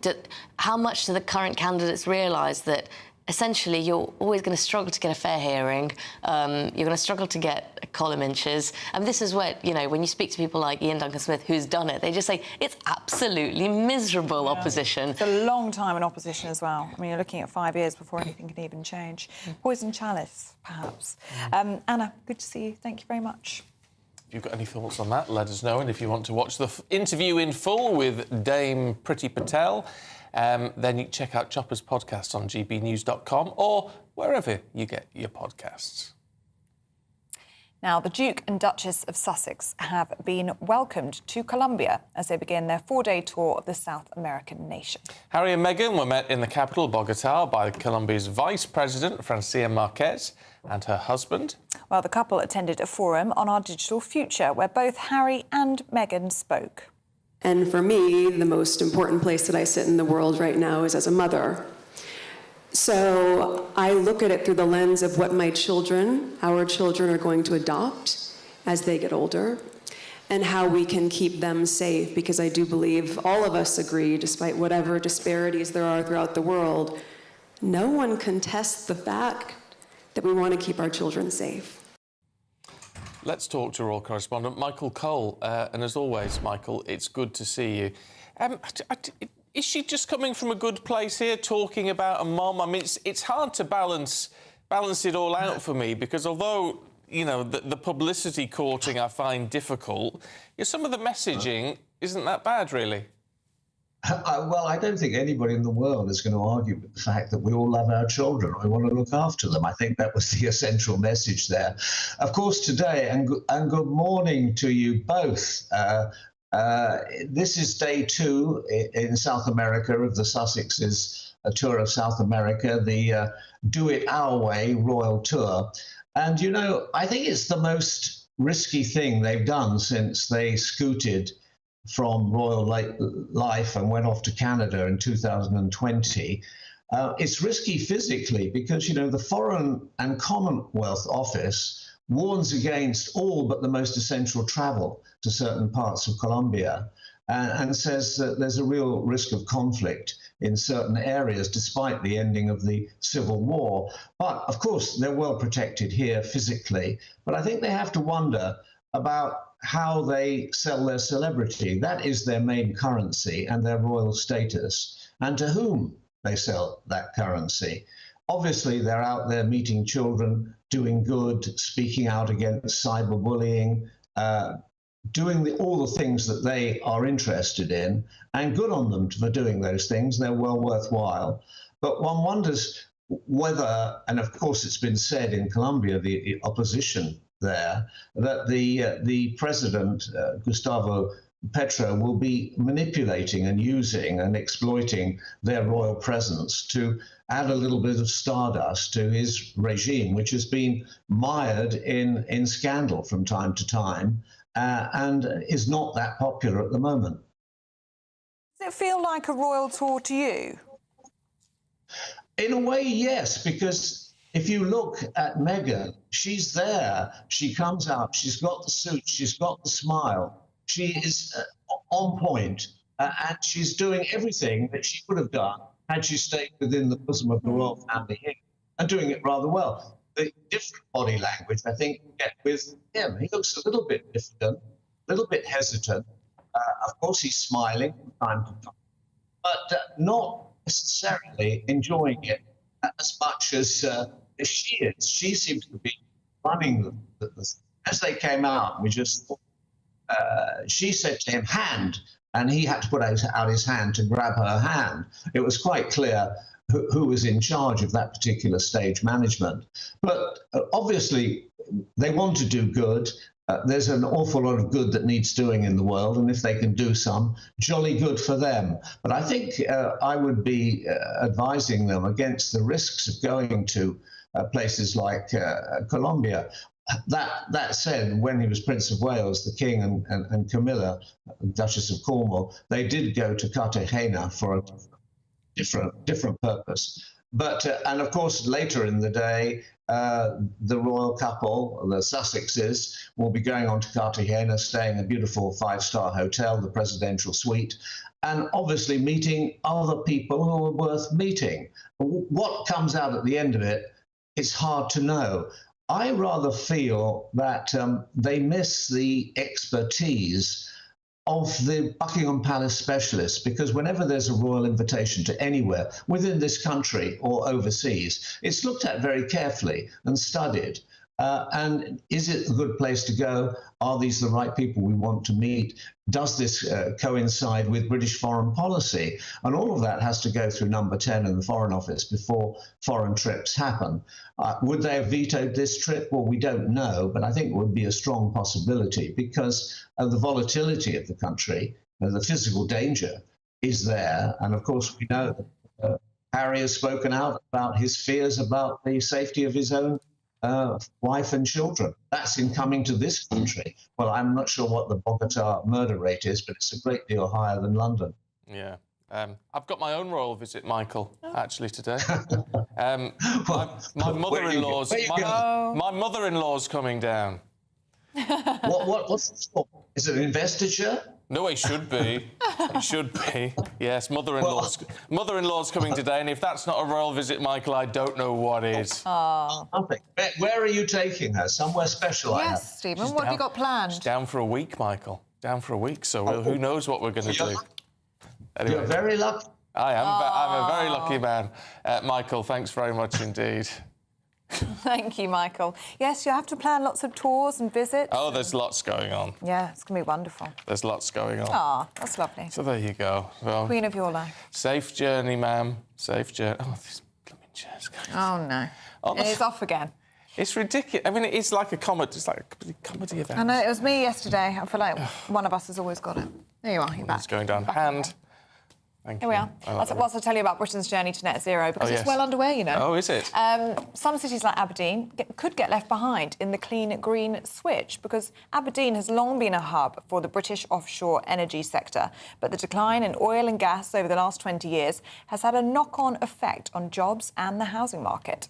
Well, now the Scottish city is looking to hit new heights by embracing a greener future. Tony Maguire reports. Aberdeen is home from home for offshore industry workers, but since 2006, a downturn in oil and gas has led to a collapse in the city's housing market, wiping away more than 1/3 from the average property value. Vince Spangenberg, an estate agent at the heart of Aberdeen, says the uncertain future of the offshore energy sector means buy-to-let landlords have run out of fight in an increasingly difficult housing market. Oil and gas seems to be not as prevalent anymore as what it was at one time. You've got the windfall tax, which hasn't helped. You also tend to find as well that the recent increase in mortgage rates has made a huge difference as well. We do have landlords now who are actively selling up because they can't afford to actually keep the property on the market anymore. And that has meant that there's not as many properties available, unfortunately, for renting. Elected on their green energy agenda, Labour has yet to unveil if Aberdeen is in the running to headquarter GB Energy. GB Energy. Great British Energy. GB Energy. GB Energy, a publicly owned energy generation company. The headquarters here in Scotland. The pledge to refuse new oil and gas licences has some 200,000 North Sea workers wondering where they fit in to Labour's greener future. Now the 900-year-old port of Aberdeen has had to set its sights firmly on the next energy boom. Following a £420 million expansion project to facilitate ship servicing offshore wind farms, the port has now announced its shore power project, supplying up to 20% of its 7,000 yearly berths with clean electricity, cutting quayside emissions by 90%. Port CEO Bob Sanguinetti says Aberdeen can be to clean energy what it was for oil and gas 50 years ago. I was struck when I first arrived in Aberdeen about the enthusiasm for the energy sector and for energy transition. So very much not sitting on its hands and not dwelling on the past, but looking at how to champion the energy transition in order to continue acting as the key logistics hub for the offshore energy sector as we make the transition from fossil fuels through to renewables. Aberdeen's 50 years in oil and gas has already shown us innovation creates jobs, jobs need workers, and workers need housing. Time will tell if green energy is the tonic to Aberdeen's property woes. But if any city should be adept at capitalising on its natural resources, few would bet against the Granite City. Tony Maguire, GB News, Aberdeen. Oh, there you go. Aberdeen. I love Aberdeen. I've never been. Yeah, my brother lived there for a while. It's the Granite City. It's a long way north. Gorgeous. It is really gorgeous. I've been as far as Edinburgh. I'd Oh. love to do more of Scotland. On my bucket list, you know. Should do. Really beautiful place. And you see the dolphins off the coast and all that. It's really. I'd like to go to the Isle of Skye. And I'd like to camp. Yes, I'd go to the Isle of Skye. I'd like to go to the Orkneys as well. Well, why don't we get go? flights up to the Except Orkneys. you're very outdoorsy. I think Yes. your idea of a holiday and mine are very different. Very walky. Yeah. See, I'm more of a hotel, cup of tea, look out the window. And I need a flask. You need to take a flask and sandwiches. No. And then go for a good walk and get your flat cap on, boots on. OK. I feel like the idea of a holiday with you sounds a lot better than it probably would be in reality. Oh, thanks but very much if indeed. you fancy a cup of tea and sitting in the hotel and looking out the window, maybe, I don't know, eating a big breakfast or something, you let me know. Yeah. We can go to Scotland together. Well, there you go. Right, let's have a look at the weather, see what it's going to be like on the Orkneys if we head up there later on today. Here's Annie. Looks like things are heating up. Boxed boilers, sponsors of weather on GB News. Good morning. Welcome to your latest GB News weather update, brought to you from the Met Office. Sunny spells for many of us today.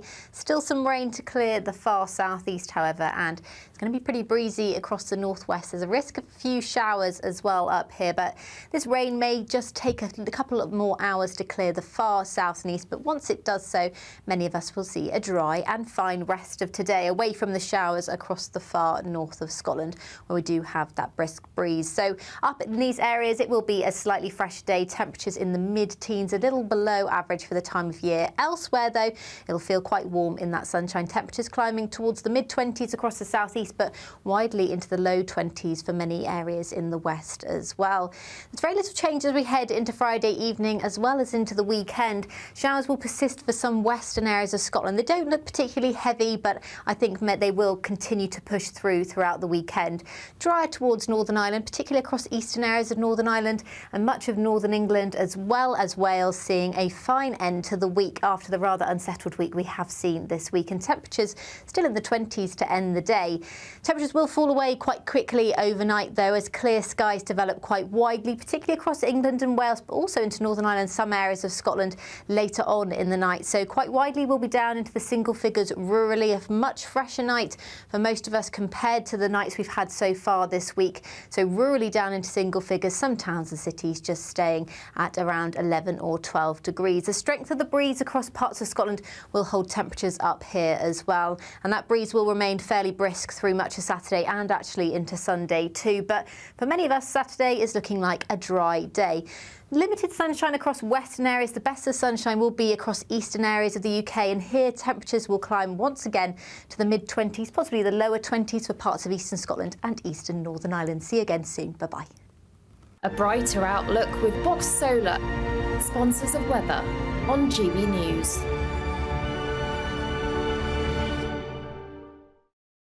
Before we give you a chance to win potloads of cash, I just want to get this. Frustrated ex-Tory has been in touch. Not their real name. No, not real name. But you see, this is when I love it, when you come out with some really sensible ideas. OK. Winter fuel allowance. Share, yes. Right. Stephen speaks about pensioners who give their winter fuel allowance to charity. Good for them, he says. The charity will use it far better than this government. However, he says, a better solution would be to keep the fuel allowance for everybody, but make it subject to income tax, like the state pension already is now. This would mean the poorest would get the full amount, the wealthiest would lose a substantial amount, as extra tax would have to be paid. That is genius. And then the money goes back into the Treasury, and it's not as if it's not been spent. That's actually a really clever idea. Very good idea. Maybe you should be in charge. Maybe you should be in charge. We don't know what your real name is, but that's actually very sensible. Prime Minister frustrated. We get some very good ideas on there. Yeah, we do. Yeah, so thanks for that. You're not as daft as I look, frankly. Keep them coming in. gbnews.com/you'll-say. Mind you, you won't have to care about the winter fuel allowance if you win £30,000, which you have every chance of doing if you enter the Great British Giveaway. Here's how. You really could become the next giveaway winner with your chance to win £30,000 in tax-free cash to spend on anything you like. Listen to what some of our previous winners have to say about winning big with us. Hi, my name's Victoria. I won the Spring Great British Giveaway. So the day we got the money in our bank account, everything just felt just a lot nicer. We went out for dinner. Just enter. And you never expect to win, but I did. Get your entry in now. For another chance to win £30,000 in tax-free cash, text CASH to 63232. Text costs £2 plus one standard network rate message. You can enter online at gbnews.com/win. Entries cost £2. Or post your name and number to GB07, PO Box 8690, Derby, DE1 9TT. UK only. Entrance must be 18 or over. Lines close at 5 p.m. on the 30th of August. Please check the closing time if listening or watching on demand. Good luck. Yes, best of luck. Now, do stay with us. Still to come, we're going to be talking about the latest outbreak of Mpox. We'll be asking how concerned, if at all, we should be. That's next.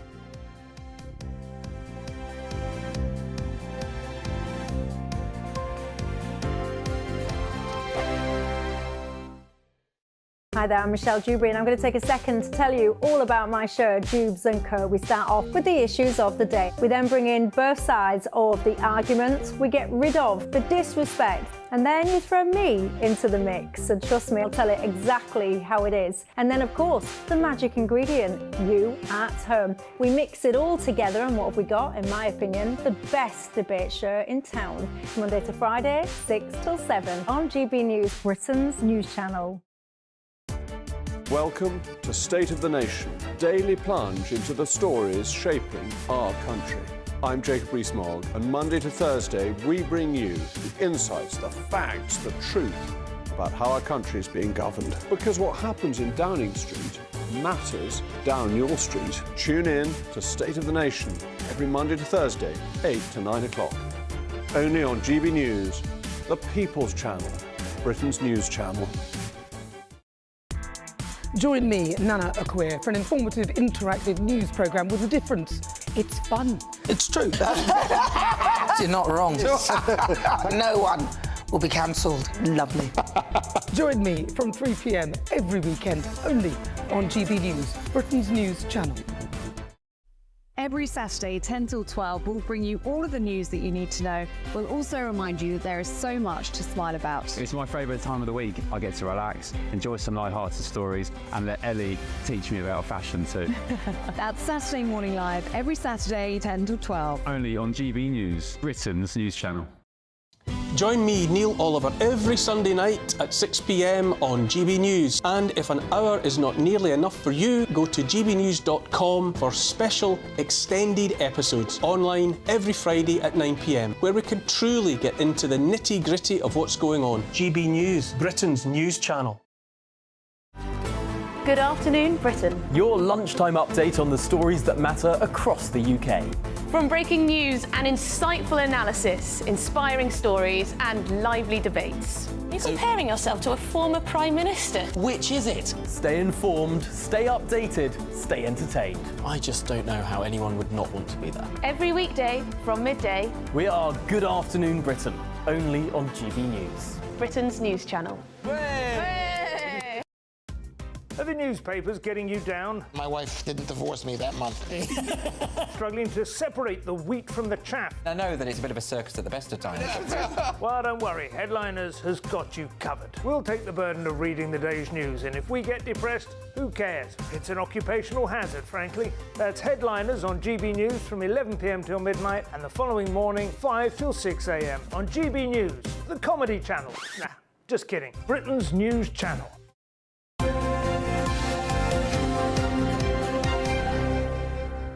Welcome back to Breakfast. Now, Sweden has confirmed its first case of a contagious new variant of Mpox, just a day after the World Health Organization declared it as a global health emergency. Well, the strain emerged in the DRC. More than 17,000 cases there and 570 deaths in Africa this year, according to the World Health Organization. Now, that exceeds last year's total already. Well, joining us now is NHS GP Dr. David Lloyd. Good to see you this morning, Doctor. How concerned should we be about this? I think, well, the WHO declared it an emergency, so I think we should take it seriously. Part of the thing about declaring it an emergency is that it means that hopefully we can galvanize the resources of the richer countries in the world to try and help the poorer ones, because that's what didn't happen during COVID. And there have been much fought after agreements since COVID to try and get the system working, because if we can do something about it in the poorer countries, it means that we won't have such a big problem here. So this declaration means that there'll be a big intensification on efforts to produce good treatments and good vaccines, and work out more about what to do about the virus. But the main worry we've got, of course, is the actual disease itself. And that in particularly in the high risk groups that we're all so well aware of now. So people whose immune systems aren't so good, pregnant women and young children. How dangerous is Mpox? Well, this is where, as an NHS GP, I have to be slightly careful because I'm not an expert at this new word that we're all using nowadays, clade. I didn't use that in medical school, but this is the clade 1b variant, which is meant to be more severe than the clade 2 that we had last 2 years ago, which is where we got very worried about this. And during that epidemic, my colleagues and local GPs, because we did see a bit of it around us, we admitted to hospital about 10% of those. So 10% of patients who caught the disease were sufficiently unwell that they really need to be in hospital.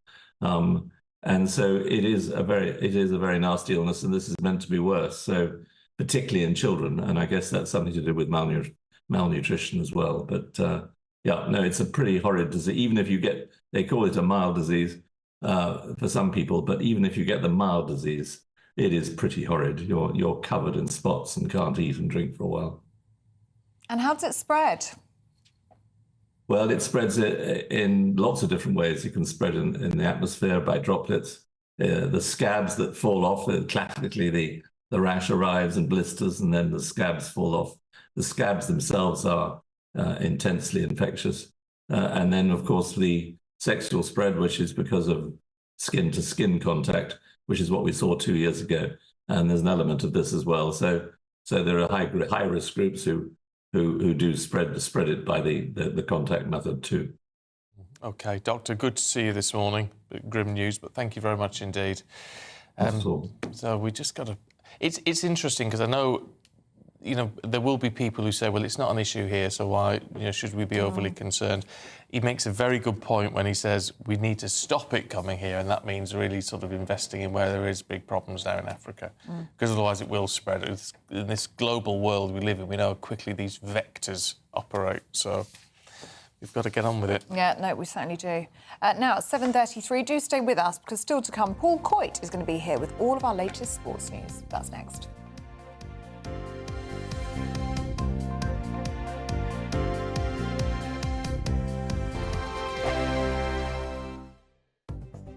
The latest GB News travel. Good morning, I'm Russell Holding. The M6 from Lancashire into Greater Manchester is closed southbound from junction 27 at Standish to 26 for the M58 after an accident causing delays. The A1 in Lincolnshire is blocked northbound by an accident between Long Bennington and the Claypole turnoff, causing queues. Now on the M42 in Warwickshire, the inside lane's closed northbound where a vehicle caught fire between junctions 10 and 11 from the A5 Tamworth turn towards Burton upon Trent, causing queues. In the West Midlands, the A38 is blocked each way by an accident at Erdington in Birmingham. On the M5 in Worcestershire, there's a lane closed southbound after an accident between junctions 5 and 6 from Droitwich to Worcester. In London, Hertford Road in Edmonton's closed for an investigation. And on the M25 in Essex, there's a lane closed anti-clockwise, but a lorry's broken down after junction 29 for the A127, causing queues.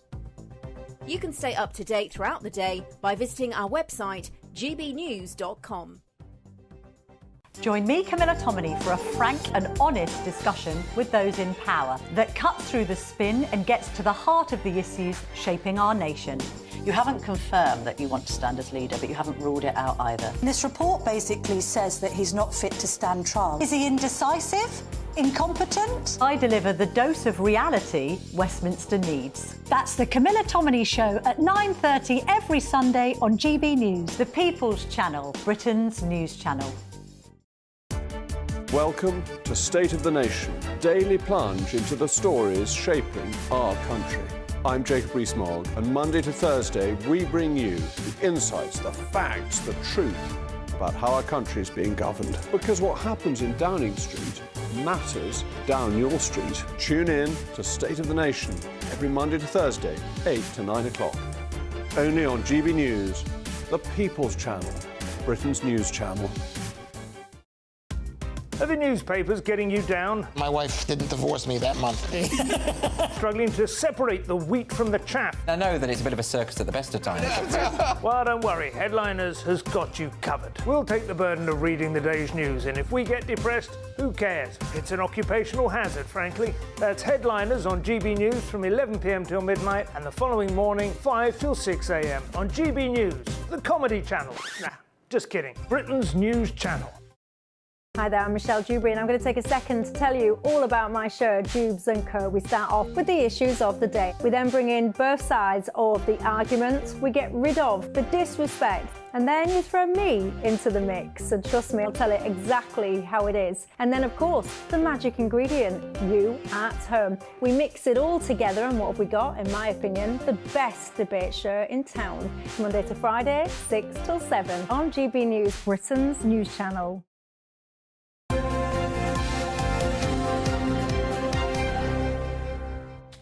Sorry, just cleaning my pen. It was because I've been using it to stir a tea or coffee. Did you see on my Instagram story? I saw that. Did you see yesterday? I bought a granola pot from a coffee shop. I won't say names. And I forgot to pick up a spoon. So then I was rummaging through my handbag. I was starving, so we went for a photo shoot after the show. I hadn't eaten. Been up since 3 o'clock in the morning.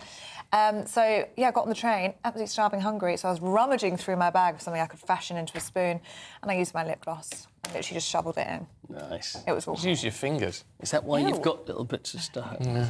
No, it was there were too many elements. We live a very glamorous lifestyle. No, so anyway, I was You have shoveling no it in with idea. lipstick. So, So there we are. So let me get this. So we were just come off the TV, just about to go to a photo shoot. Buying a Your granola life. pot. Your and then life. Eating the granola pot with the lip gloss. It did work, actually. I was just getting some very funny looks. Yeah, well. But anyway, just thought I'd share that. Right, let's talk Premier League, should we please? Is this the one with the thing on the back? Oh, was it that one? Did you use that one? That lip gloss. No, that would have actually been a really good... Do you know what? That was a better shape as well. I needed you with me yesterday. Anyway. It's too busy stogging Liza Minnelli. Anyway, that's another story for another time. Premier League. Yes. Anyway, that's another story for another time. Yes. I've put you off your stroke. Maybe have a stroke. Premier League, Manchester United versus Fulham is tonight. The Premier League is back. Manchester United. So we've got Erik ten Hag that says he's not ready, doesn't think the team are ready. But I think crying out loud. I mean, it's like you're saying, well, international breaks, making signings, phasing in new players, international tournaments, disjointed pre-season, but that could be any team.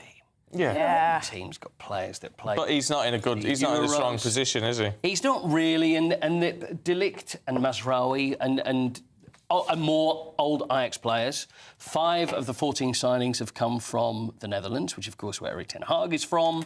So, you know, is it going to work at Manchester United? We will see. Things are getting underway tonight, so it's Fulham tonight. Got a couple more predictions, please. Arsenal play Wolves. Arsenal 2. Arsenal 2. Wolves, What about Wolves? nil. I said 3-0, actually, for that. I've got a horrible feeling that Arsenal may win the title this year. Oh, no. Yeah, I think it's a good chance. What about you, Stephen? Arsenal, Wolves? I'm going Wolves 1. I think Wolves 1, Arsenal 0. Are you? Wolves 1. Are you really? Arsenal 0. Well, it's Arsenal 0, Wolverhampton Wanderers 1. Oh, there you go. I think it's unlikely. Everton, Brighton, Newcastle, Southampton, Forest, Bournemouth.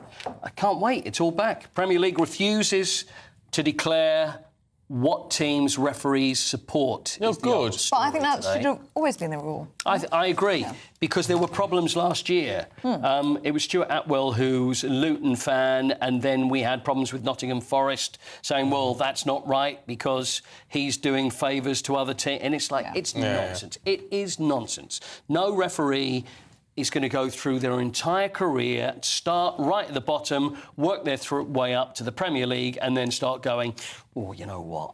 I don't think... Maybe I'm too naive, but I just don't see it's going to be the case. So would you trust an Arsenal supporting referee? OK, well, that's a different situation altogether. This is what I'm saying. That's a different situation altogether. No referee... I honestly would. No referee would do such a silly thing because just for the sake of whatever, whether it be a goal or whether it be a match or something going... are going to wreck their entire career for something so ridiculous. Although sometimes I think it may work the other way, and this is the reason that they're not actually saying who these referees support. Because let's say that there was an Arsenal supporting referee who then was refereeing an Arsenal game, and then he may think the other way and think, I've got to be careful not to give them any advantage and go the other way. So anyway, they're not saying who supports who, although there is a new law that says, or the Premier League are using, you will not referee the team that you support. So you'll probably be able to work it out halfway through the season, or a team that comes from the city you live in, either. So they're going to make sure that, really, it's not the fact that it's going to be the referees who are going to be biased, it's just going to stop any pointing of fingers. Can I say I hate penalty shootouts? Do you? I love penalty shootouts. I hate penalty shootouts because I just feel like I'm going to have a heart attack at some point. Yeah, I get anxious. So I'm glad I didn't see this Ajax and Panathinaikos. Yes. Epic. It was in the qualifying in Europe in the Europa League yesterday. So it's the second most amount of penalties that we've ever seen in a European game. 34 penalties it went to. So it's probably went almost as long as the actual game itself. 34 penalties. Ajax beat Panathinaikos. I knew the Panathinaikos. I mean, Stephen slashed it there. No problem whatsoever, did you? Straight in there. 13-12. 13-12. Crazy. Goalkeeper saved 5, scored 1 as well. The longest penalty shootout, by the way, was when Glentoran got beaten. See, I could even skip on that one as well. Glentoran got beaten last year. That was in the Conference League, and that was 14 penalties to 13. Yeah. So when it's that close, I just think, let's just call it a draw.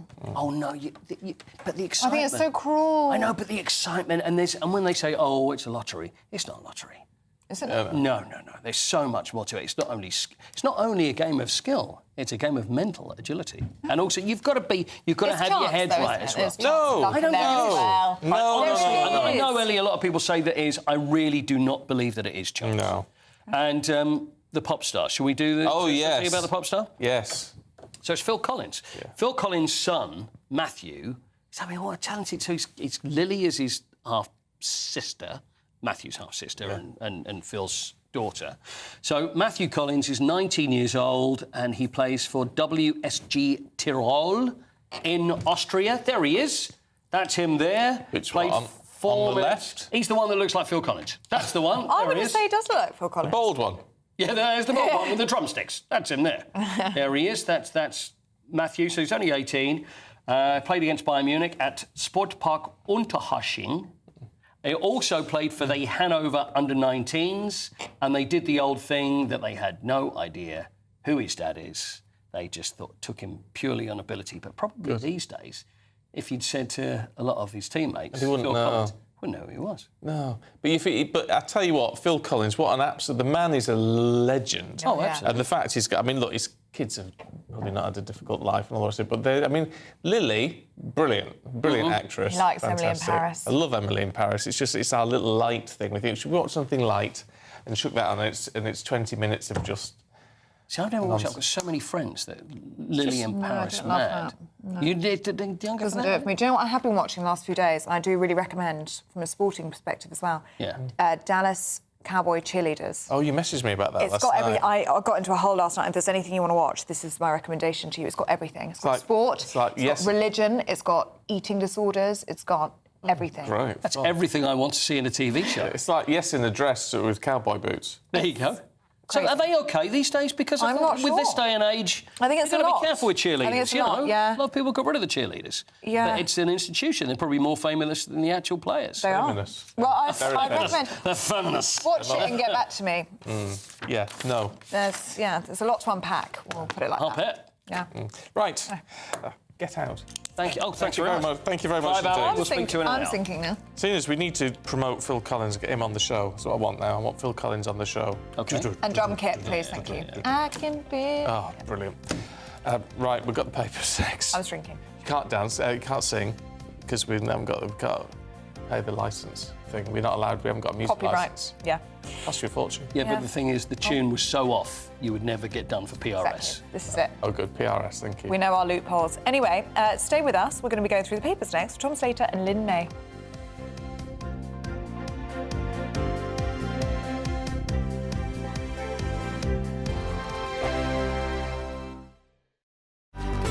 Good afternoon, Britain. Your lunchtime update on the stories that matter across the UK.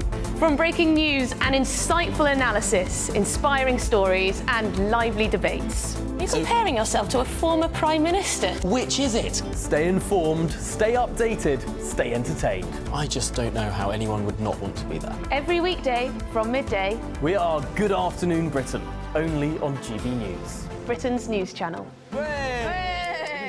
Sunday with Michael Portillo from 11, only on GB News. Controversy howls around a proposal to transform an area of Nuremberg's half-built Nazi Congress Hall into a new opera house. Proponents argue that repurposing the site for cultural use could help to reclaim the space, while opponents believe that it risks glorifying Adolf Hitler. The issue reflects broader tensions in Germany over how to handle the archaeology and architecture of Nazism. To discuss this, I'm joined now by the Telegraph's chief opera critic and the former director of the BBC Proms, Sir Nicholas Kenyon. Lovely to see you back on GB News. As I understand it, they want to put a smallish opera house, I think about 800 seats, within the horseshoe shape. So you would have to walk through, as it were, this historical Nazi territory to get into the opera house. What do you think? Well, the first thing to say, Michael, is that Nuremberg is such an important centre of German history. And so this site is going to be especially contested. You know, we've had the Nuremberg rallies after the war. We had the Nuremberg trials. Its history goes back centuries. I went there, but I went there to visit the birthplace of Albrecht Dürer. And, of course, as you would know, Wagner's Master Singers of Nuremberg is set there. So I think you've got so many things jostling. I feel absolutely certain in myself that buildings need to move on. They need to be repurposed, they need to be reinvented, but it's not for me to say what weight of tradition would fall on those people going in to a new building in the knowledge of what it used to be. GB News, the People's Channel.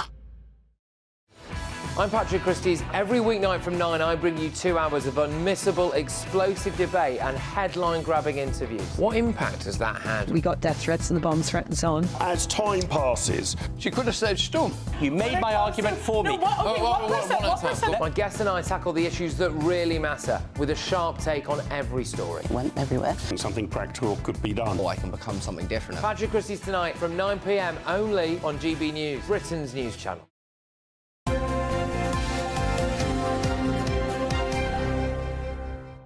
Let's see what's in the papers then with the editor of Spiked, Tom Slater, and political commentator Lynn May. Good to see you both this morning. So much for an economic crisis, Lynn, says the Daily Mail. I know, and I think we have to thank the Conservatives for this. As much as they received a lot of flack and everyone was like, oh, Rishi, no one likes Rishi, I do think he was your steady Eddie. You know, when you have a relationship and you just have that consistent but good, solid partner. I think that's what Rishi was. As much as many didn't like him, he was good with the figures, he was good with finance, he had a very good background, and I think he knew he'd made some difficult decisions. But if we're top in the G7, an increase of 0.6 out of all the other countries, apart from obviously the US is ahead, but other than that, we seem to be going ahead versus the others. So it can't be all bad. Oh, we're going to have regret. Yeah, do you think people are kicking themselves, including Rishi? I think it's more about realising that Keir Starmer isn't up to much stuff than it is about pining for Rishi Sunak. And even though some of these indicators are good in comparison to some of our kind of international partners and whatever, we're kind of grading on a curve to a certain extent here. Yeah. This isn't boom time by any stretch of the imagination. And I think that was one of the things that did it for Rishi Sunak, which is that you can't just appear to manage decline or just to kind of get us back slowly to where we might want to be. There's got to be a kind of broader vision for the country, and that I don't think he had whatsoever. I disagree. If you look at the other European nations, especially as we always knew, even though I voted for Brexit, we knew there was going to be a divorce painful period, and for us to still be ahead of the other countries, saying, "Oh, you'll never go it alone." Oh yeah. Also, it's blown all that nonsense apart. Exactly. Yeah. Also, I think people don't consider that COVID was a huge, massive blow. Everything practically shut down, and for us to still be ahead of the others with that, and Rishi to do the difficult decisions, I think it's a success. Especially as also cost of living, Ukraine-Russia war. We've gone through a lot over the last 5 years. Do you think it could have changed the game, though, if the Tories had hung on until November, as expected, when you've got the economy picking up? You've got the fastest-growing economy in the G7. We had migration numbers this week, didn't we? Cut by a third over the last 12 months. So, I mean, it could be the brighter picture at the very least. I would have liked to see Rishi hang on. As much as I wouldn't say he's, like, my favourite, I would have liked to see the lay of the land, him at the helm for a bit longer. I think we are very reactionary in politics at the moment. I think as soon as we're like spoilt children, especially with the constant regurgitation of social media and media in general and our consumption of it. As soon as something doesn't go away, it's not working, when we need things to be able to be consistent in order for them to work. I just think it was an impossible argument to land to say that, I know you've gone through this tremendous economic crisis. I know you've seen your energy bills and your food prices rise, you know, beyond anything that you can remember.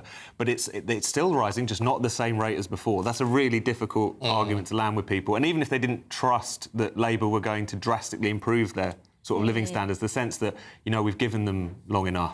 But doesn't this show you we're not alone? If we're still ahead of the other countries, why are they behind us, number one? And why are they... I would understand if there was an argument to be had to criticise Rishi and the Conservatives if we were far behind and we were really struggling and everyone else was soaring ahead. But we can clearly see, based on the things that mentioned previously, that the world is in an unstable time, and we've still come out a little bit on top. There's little tiny bit, yes. Tom, let's have a look at The Guardian, shall we? And pupils achieved their best A-level results in a generation yesterday, but there have been regional differences, haven't there? Absolutely. I mean, as in so many things in British public life, it's basically London and the South East against the rest. I mean, in the London and the South East, you're looking at now 30% of A-level entries got an A star or an A. How many? But 30%. Now, there's also an underlying story here which no one likes to talk about because it feels like you're dampening down the enthusiasm of people who've done very well. But there's also kind of the question of grade inflation over time and all the rest of it. That's something which does need to be talked about. But even if you just take this particular measure, for instance, London is now about 50% of school leavers easily are going to university. If you go to the North East, it's something like it's 1 in 3 currently in the North East. So you see that kind of gap there, and it's really quite striking.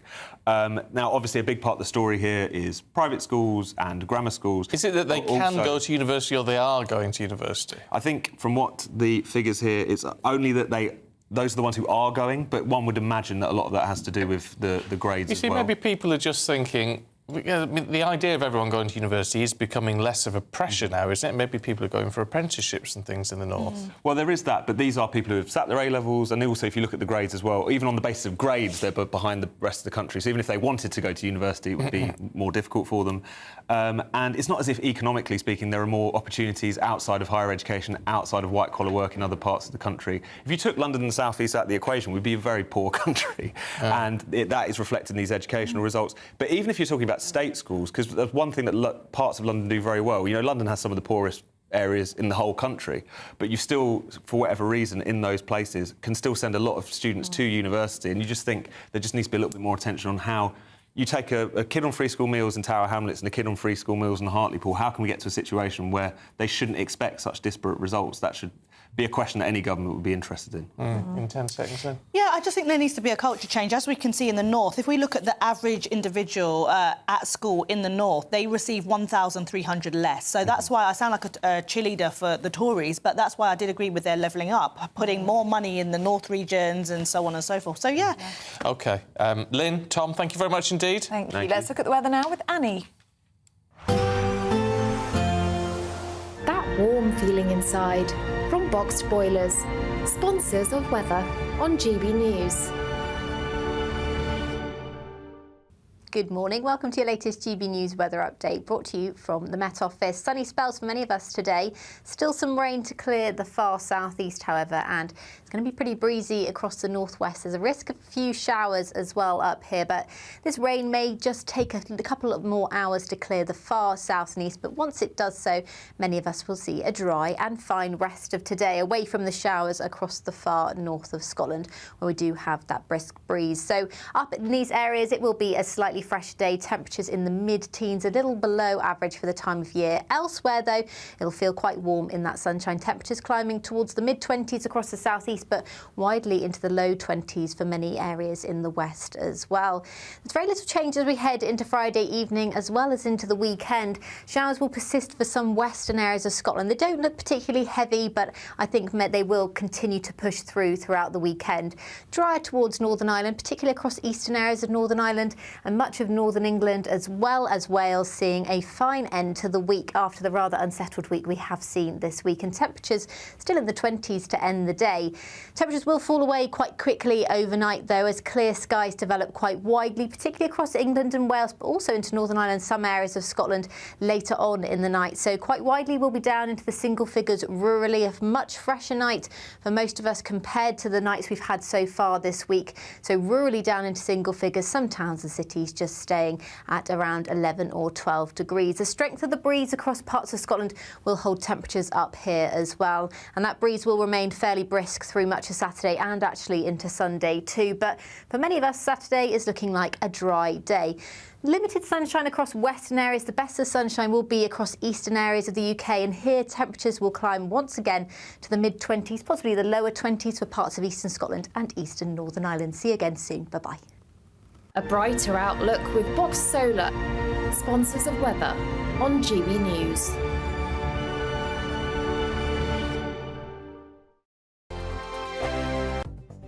The latest GB News travel. Good morning, I'm Russell Holding. The M6 from Lancashire into Greater Manchester's closed southbound from junction 27 at Standish to 26 for the M58 after an accident causing delays. On the M1 in West Yorkshire, the northbound entry slip road's closed at junction 39 at Wakefield because of animals on the road. The A1 in Lincolnshire's partly blocked northbound by an accident between Long Bennington and the Claypole turn-off causing delays. In the West Midlands, the A38's closed along Tyburn Road at Erdington in Birmingham after an accident. On the M5 in Worcestershire, the inside lane's closed southbound after an accident between junctions 5 and 6 from Droitwich to Worcester. On the M25 in Essex, the inside lane's closed anti-clockwise where a lorry's broken down not far off to junction 29 for the A127. The queues right the way back to junction 30 for the A13. And at the port of Dover, there's a wait of up to an hour at border control. And that's the latest. You can stay up to date throughout the day by visiting our website gbnews.com. You really could become the next giveaway winner with your chance to win £30,000 in tax-free cash to spend on anything you like. Listen to what some of our previous winners have to say about winning big with us. Hi, my name's Victoria. I won the Spring Great British giveaway. So the day we got the money in our bank account, everything just felt just a lot nicer. We went out for dinner, just enter. And you never expect to win, but I did. Get your entry in now. For another chance to win £30,000 in tax-free cash, text cash to 63232. Text costs £2 plus one standard network rate message. You can enter online at gbnews.com/win. Entries cost £2. Or post your name and number to GB07 PO Box 8690 Derby DE1 9TT. UK only. Entrance must be 18 or over. Lines close at 5 p.m. on the 30th of August. Please check the closing time if listening or watching on demand. Good luck. I'm Christopher Hope. From pop stars to politicians, I'll interview anybody in a pub who's got a political opinion. Join me every Friday on Spotify, Apple Podcasts, YouTube or gbnews.com, or wherever you get your podcasts. This is GB News, the People's Channel. If you want your news to be straight talking, this is a nightmare for the Conservatives again. Down to earth. It's not just Nottingham where this is happening, is it? And most importantly, honest. Hard-working, middle-class taxpayers, they'll get their book thrown at them. Then catch me, Martin Daubney, Monday to Friday, 3 till 6 p.m. on GB News, Britain's news channel. We're proud to be GB News, the People's Channel. And as you know, we always love to hear your views. Now, there's a new way of getting in touch with us at gbnews.com/yoursay. By commenting, you can be part of a live conversation and join our GB News community. You can even talk to me, Bev Turner, or any of the members of the GB News family.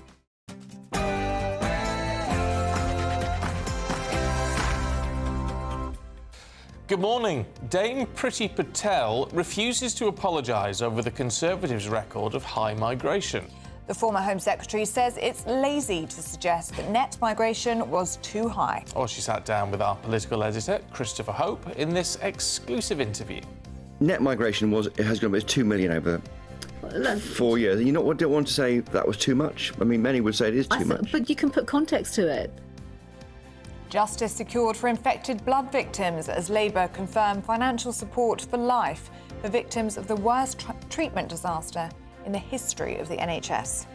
Harry and Meghan arrive in Colombia as the Vice President, Francia Marquez, reveals it was their Netflix documentary that provoked the invite. 5 people have been charged over the death of Friends star Matthew Perry, as court documents reveal he received 20 shots of ketamine in the days before his death. Now, amid an uncertain future for oil and gas, will GB Energy and its clean energy targets be enough to save the North East? A new investigation into the rise of mega farms has forced many to rethink their beef intake. So we're asking whether it's enough to start boycotting beef. And the sport, you've missed it. I know you have. The Premier League is back tonight with Manchester United playing Fulham. And Eric Ten Hag says that United are not ready yet. Referees won't be able to officiate teams that they support, which makes sense. And after probably the worst breakdancing since me in Romford Market in 1984, Aussie Olympian Ray Gunn has spoken out. Good morning. A much drier day to come for some of us, but will that dry weather last into the weekend? Find out with me a little later on. It's just gone 8 o'clock. I'm Stephen Dixon. And I'm Ellie Costello, and this is GB News Breakfast.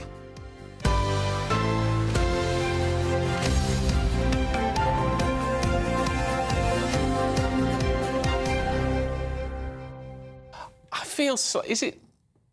I don't know if it's controversial or not. I'm beginning to feel slightly sorry for Rachel Gone. I know, I am. But only because when I saw the video that she put out on Instagram last night, I think she's a little bit delusional. I think you are on the money. Is that controversial? Because if it is, I'm with you 100%. I don't want to be a hater, but I think she actually believes she's got some talent. Listen, there's a hater and there's people when they're trolling and giving her a really hard time. That's one thing. But let's face it, she's the 36-year-old woman who's represented Australia to do breakdancing in the Olympic Games, and she never got any points. And you're looking at it thinking, how did it get to this stage? Yeah. Surely there's some point within her that's thinking, I'm not that good. But she said, I worked my butt off. I mean... on this. Yes, so would I, but I wouldn't be very good either. I mean, bless her, she's studying a PhD in breakdancing. Oh, she's got one. Or she's got a PhD in breaking in Australia. So she can write about it, but she just can't do it. She can write about it, but it's the practical... It's very bizarre. ...implementation of the breaking that we're There's almost something there that you look at and think, is the joke on us here? Is there something? Is there more to it? Or is she dead serious? Because it is like a Walter Mitty. It is very Walter Mitty. That's the thing. So I do feel a bit sorry for her. I don't like the fact she's getting all this hate. No, I mean, no one deserves online hate. That's nasty. But you see all these memes online of people going, "Oh, look, I can enter the Olympics next time," and they sort of copy, and they're as good as she is. But do you not think that someone should have just taken her aside and said, "Listen, Rachel, you know what I mean? This is not really. This isn't for you. This is not really, you know." Yeah. How did it get to that point? I don't know. But she doesn't deserve all that hate. But if we can look at it and laugh and enjoy and have fun with it, surely that's OK. I think it added to the overall enjoyment. I agree with that. Do you? Because we're laughing at her, not with her. That's true. Yeah. But she's created great memes. I mean, the memes out there have been fantastic over the past week or so. And she could make a lot of money out of Yeah, I think she just needs to really lean into this. Absolutely. Embrace it. Don't be embarrassed. She could make a load of money out of this. You know, but she's not embarrassed, though, is she? She thinks she's a really good job. She thinks she's a really good job. Yeah. But you know, sometimes when things are so bad, they're good. Yeah. This has not quite reached that stage yet. I would argue it was one of the best. Yes. Because it was so bad. Because it was so bad. OK. And she deserved a point for entertainment alone. Anyway. For taking part. It's taking part that counts. That's what Pierre de Coubertin always said about the Olympics. It's the taking part, not the winning. Did he? Yeah. I think so. What rubbish. Yeah. It's all about the medals, It is isn't all about the medals, yeah. Anyway, right now... We'll talk to you later, Paul. Thank you. Oh, yes. Now, the Conservatives don't have to apologise for allowing millions of migrants to come to the UK in the party's final years in power. That, at least, is according to former Home Secretary Dame Priti Patel, who, of course, now wants to lead the party. While sitting down with our political editor, Christopher Hope, she says it's lazy to suggest that net migration was too high. Net migration has gone, it's 2 million over 4 years. You know what? I don't want to say that was too much. I mean, many would say it is too much. But you can put context to it. And I think it's too lazy, if I may say so. I think it's really quite sloppy just to go around, you know, the merry-go-round on this, in the sense that students, we shut down. Don't forget, during the pandemic, our borders were effectively closed. There was no travel. What about all those international students? They came in after the pandemic. Are we saying that they should not have come into the country? So Brought their families there, didn't they, on your watch? So the system, no. No? You have to, again, which students brought their families? Look at the categories and the criteria. I do think, you know, put the facts and the context around this. And one final point to make, points-based system, the brightest and the best. I was the one that put a skills criteria to it.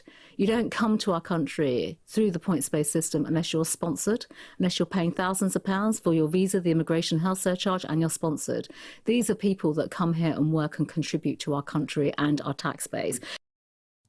All right, let's talk to our political correspondent, Olivia Utley. It's a bit of a difficult one, this, Olivia, because although she's got a strong argument in saying, well, we only allowed the brightest and the best, and they contributed to us, and they, you know, added to the tax intake and all the rest of it. That's all well and good, except a lot of the population think whatever they were doing, it was still too high.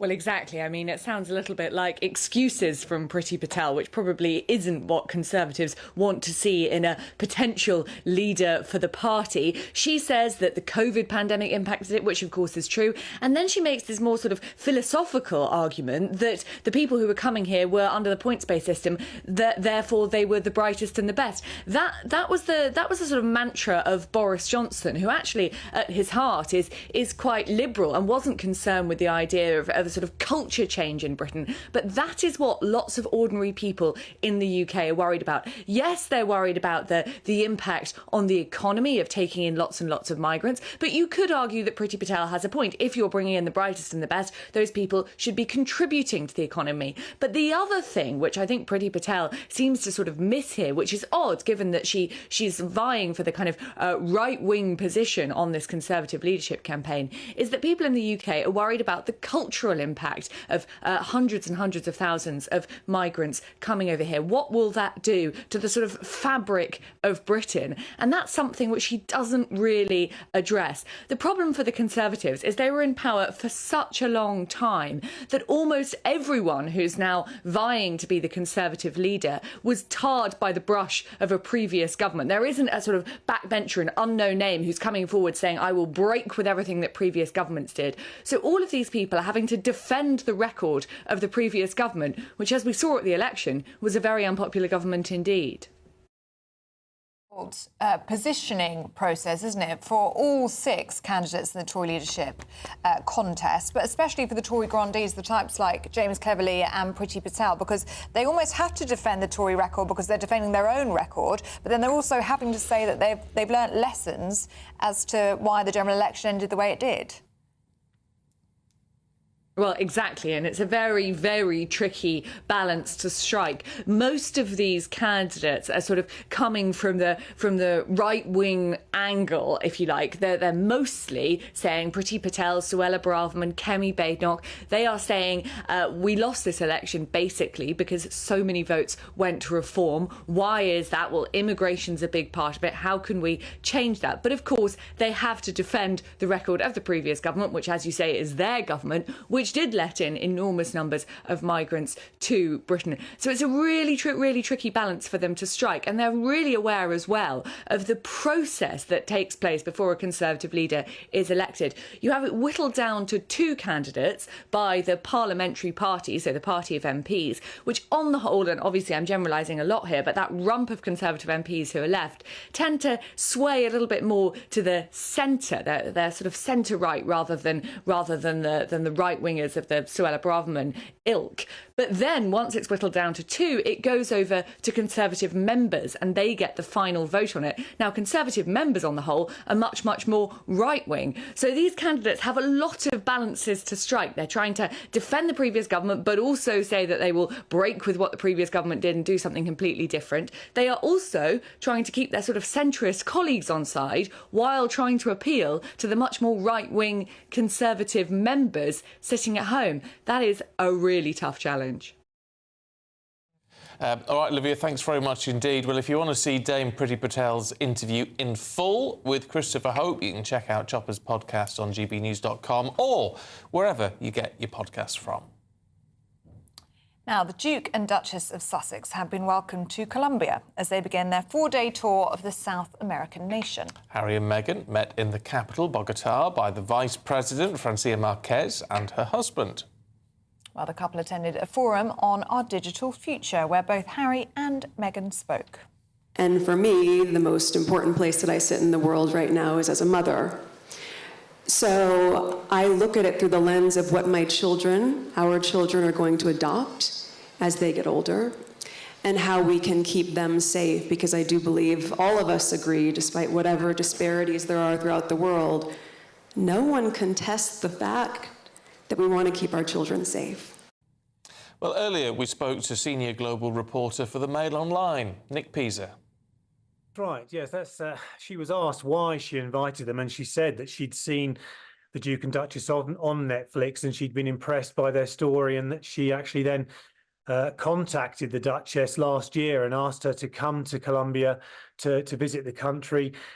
We should say that the Vice President, Francia Marquez, is the first black Vice President of Colombia, and I think she said that she contacted her on the Caribbean Day last year and got her and was interested in asking Meghan to come and speak, because obviously, as we know, Meghan visited Nigeria earlier this year with Harry and promoted her Nigerian connections there. So that was the aim of the visit, to come here. And as you say, yeah, she was warmly greeted. They had a big hug there at the Vice President's house, and then they went on to a school where they met local pupils. They talked about cyberbullying, online discrimination, which is the key part of this visit here. They're very keen to emphasise online bullying. And if we've got time, there was an interesting intervention by Prince Harry earlier this evening at a debate about online bullying and online misinformation, in which he said, or he appeared to blame false news for spreading the riots that swept across Britain last month, following the tragedy of the 3 girls who were murdered in Southport. He said, and I quote, "What happens online within a matter of minutes transfers to the streets, and people are acting on information that isn't true." Now, the Hollywood actor Matthew Perry's assistant and 2 doctors are amongst 5 people who've been charged after the Friends star died from an accidental ketamine overdose last October. The US attorney said the investigation uncovered a broad underground criminal network responsible for distributing a large quantity of ketamine to Perry and to others. As I mentioned, the defendants in this case knew what they were doing was wrong. When they'd refer to the ketamine, they used coded language. They'd refer to it using terms such as, quote, Dr. Pepper, or quote, bots, or quote, cans. Also, defendants Placentia and Chavez, as medical doctors, knew full well this was not the proper way to administer ketamine, and they even talked about that in their exchanges. Let's talk to entertainment reporter Sarah Louise Robertson. I mean, this is absolutely shocking. Yes, Stephen, it's really shocking, but also I think it's indicative of this dark, seedy underworld in Hollywood that does go on, and it is perpetuated. The thing is with Hollywood, I've spent a lot of time out there covering the Academy Awards and other big parties, showbiz parties. There is this dark, seedy side where if you have enough money to throw at something, you will find somebody to enable whatever it is that you want. And that is what goes on in Hollywood. As I say, it's behind the scenes. But when you've got money and power, as the likes of Matthew Perry did, given his status as a huge star of Friends, a massive, massive Hollywood star, you've got that sort of money and status, you can hire anybody who will do anything for you. And this is what goes on. And they have these unscrupulous people who only care about money, who are governed by greed. The people surrounding them, a lot of them are sycophantic, but also they are driven by greed and cold, hard cash. And if the price is high enough, they will do whatever it takes. So this is the situation you have. And you had it with Michael Jackson. We saw with what happened with him. It was a similar situation there, where they have these doctors, these enablers, who fill them with whatever drug or painkiller of choice that they want.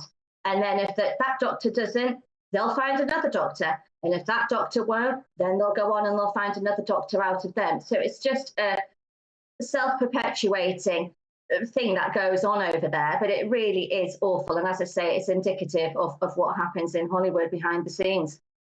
It's just so sad, isn't it, Sarah, that someone who was so open about his addiction struggles, who really wanted to help other people with their addiction, was actually, it looks as though, has been preyed upon by medical professionals and those closest to him, including his own assistant.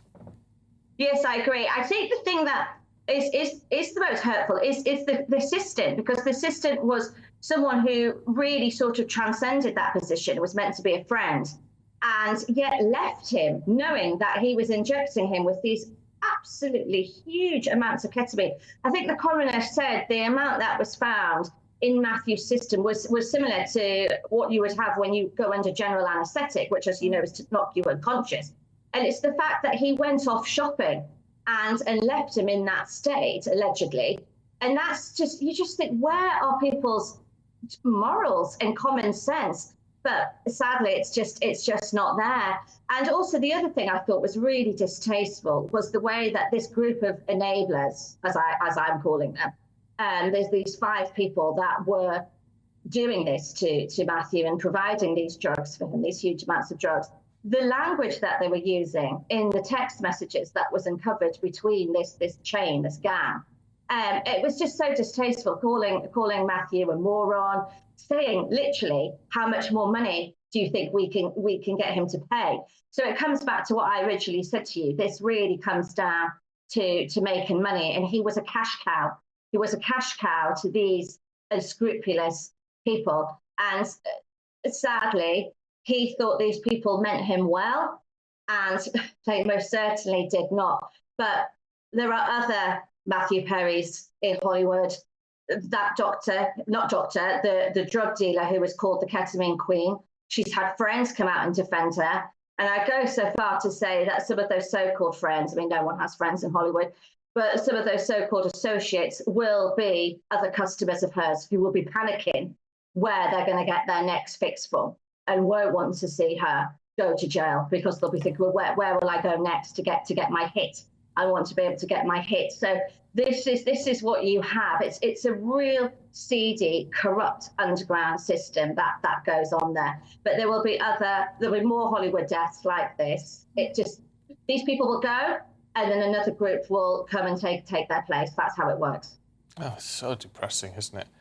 Sarah Louise, thanks very much indeed. Just such a sad story, isn't it? Shame, but if you've got the money, and he was an addict, and obviously people have just preyed on that, and they will do what, if you've got the money, people will just do what you want. Yeah, at one point, it's alleged in court anyway, that Matthew Perry was paying these people $2,000 per vial, and those vials cost per piece about $12. So it's just such a sad state of affairs. Yeah, I'd spent $55,000 in 1 month for 20 vials. I mean, it's just a horrific story, isn't it? All around, very, very sad. Sometimes I'm very glad I just lead an ordinary life. I know. It's very sad, isn't it? It is very sad. Right, let's see what the weather's going to do for you today. Here's Annie. That warm feeling inside from Boxed Boilers, sponsors of weather on GB News. Good morning. Welcome to your latest GB News weather update, brought to you from the Met Office. Sunny spells for many of us today. Still some rain to clear the far southeast, however, and it's going to be pretty breezy across the northwest. There's a risk of a few showers as well up here, but this rain may just take a couple of more hours to clear the far south and east. But once it does so, many of us will see a dry and fine rest of today, away from the showers across the far north of Scotland, where we do have that brisk breeze. So up in these areas, it will be a slightly fresh day, temperatures in the mid-teens, a little below average for the time of year. Elsewhere, though, it'll feel quite warm in that sunshine. Temperatures climbing towards the mid-20s across the southeast, but widely into the low 20s for many areas in the west as well. There's very little change as we head into Friday evening as well as into the weekend. Showers will persist for some western areas of Scotland. They don't look particularly heavy, but I think they will continue to push throughout the weekend. Drier towards Northern Ireland, particularly across eastern areas of Northern Ireland and much of northern England as well as Wales, seeing a fine end to the week after the rather unsettled week we have seen this week, and temperatures still in the 20s to end the day. Temperatures will fall away quite quickly overnight, though, as clear skies develop quite widely, particularly across England and Wales, but also into Northern Ireland, some areas of Scotland later on in the night. So quite widely we'll be down into the single figures rurally. A much fresher night for most of us compared to the nights we've had so far this week. So rurally down into single figures, some towns and cities just staying at around 11 or 12 degrees. The strength of the breeze across parts of Scotland will hold temperatures up here as well, and that breeze will remain fairly brisk through much of Saturday and actually into Sunday too. But for many of us, Saturday is looking like a dry day.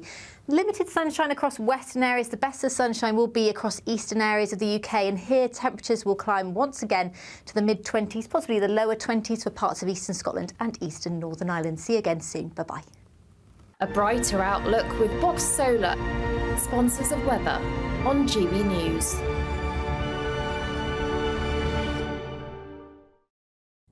Now it's the final 3 weeks of our £30,000 Great British giveaway, so there's still time to get your entry in. Here's how you do it. Celebrate a spectacular summer with your chance to win an incredible £30,000 in tax-free cash in our Great British Giveaway. It's the biggest prize of the year so far, and it's totally tax-free. What would you spend that on? Luxury holidays, a new car, or just put it away for a rainy day? Whatever you do with £30,000 in tax-free cash, make sure you don't miss out on the chance to make it yours. For another chance to win £30,000 in tax-free cash, text cash to 63232. Text costs £2 plus one standard network rate message. You can enter online at gbnews.com/win. Entries cost £2, or post your name and number to GB07 PO Box 8690 Derby DE1 9TT. UK only. Entrance must be 18 or over. Lines close at 5 p.m. on the 30th of August. Please check the closing time if listening or watching on demand. Good luck. Best of luck to you. Now, we're going to be talking about mega farms in a minute. They're apparently on the rise in the UK, and it's prompting some to say, is it time to boycott beef? We'll discuss it next. Free Speech Nation, Sunday nights from 7 p.m.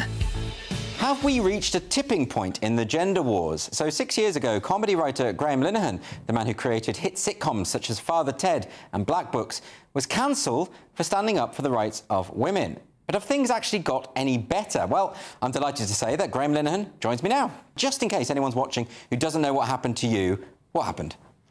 Well, I just noticed women being bullied online and in you know, physical space as well, and I started objecting to it. I immediately started losing work. And this was just on Twitter or social media? Yeah. Just making that point? Yeah, exactly. And then, you know, I had what I thought was a bit of a kind of safety net in the Father Ted musical, which I saw as my pension. Yes. And finally, that was taken away too by my spineless colleagues, I'm afraid. I mean, that's incredible, isn't it? Because, you know, Father Ted, one of the most famous sitcoms of all time, the musical, a surefire hit. Yep. Still hasn't been produced. Yeah. Still being held hostage by Hat-Trick Productions, who are the people who have the rights, yeah? Yeah. It's because it's a combination of things. It's because they're terrified of activists. They have activists within the company, and they don't have enough interest in the women in their lives to investigate the issue. Are they just afraid that it might happen to them as well? I don't know. I think it's a combination of things. Yeah. I think it's a combination of fear. I genuinely don't think they have enough curiosity or empathy with women to actually look into the issue. They seem to think that women's rights, as people like Alistair Campbell often say, are a culture war issue. And, you know, we've seen it reach its apex, really, in that this week, and for 10 days, I think it is, we've seen men hitting women, punching women in the boxing ring. GB News, the People's Channel.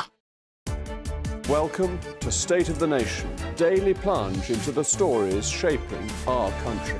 I'm Jacob Rees-Mogg, and Monday to Thursday we bring you the insights, the facts, the truth about how our country is being governed. Because what happens in Downing Street matters down your street. Tune in to State of the Nation every Monday to Thursday, 8 to 9 o'clock. Only on GB News, the People's Channel, Britain's news channel. I'm Patrick Christie's. Every weeknight from 9, I bring you 2 hours of unmissable, explosive debate and headline-grabbing interviews. What impact has that had? We got death threats and the bomb threats on. As time passes, She could have saved Storm. You made my argument for me. My guest and I tackle the issues that really matter with a sharp take on every story. Went everywhere. something practical could be done. Or I can become something different. Patrick Christie's tonight from 9 p.m. only on GB News, Britain's news channel.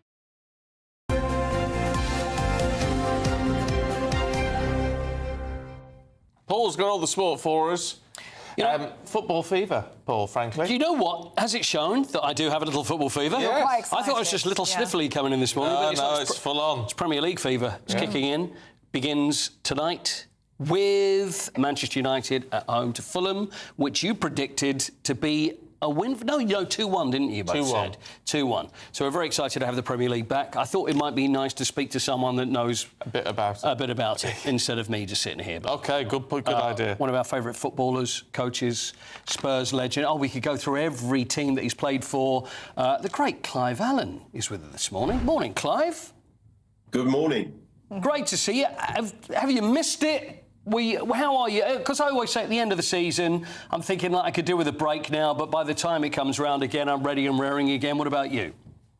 Oh, always, Paul, yes. You have a summer break, you just rejuvenate yourself, but look forward to the start of an exciting season. And I think it's going to be a very exciting season for many clubs. What about when you were playing, though? Was this when you were really itching to go? And what was pre-season like? And tell us about that. Yeah, always a tough pre-season physically. It was always a bit of a slog, and you were just looking forward to getting back to playing the games, getting back into a routine of playing matches once, if you were going well, twice a week, which was what you was looking forward to after a hard slog pre-season.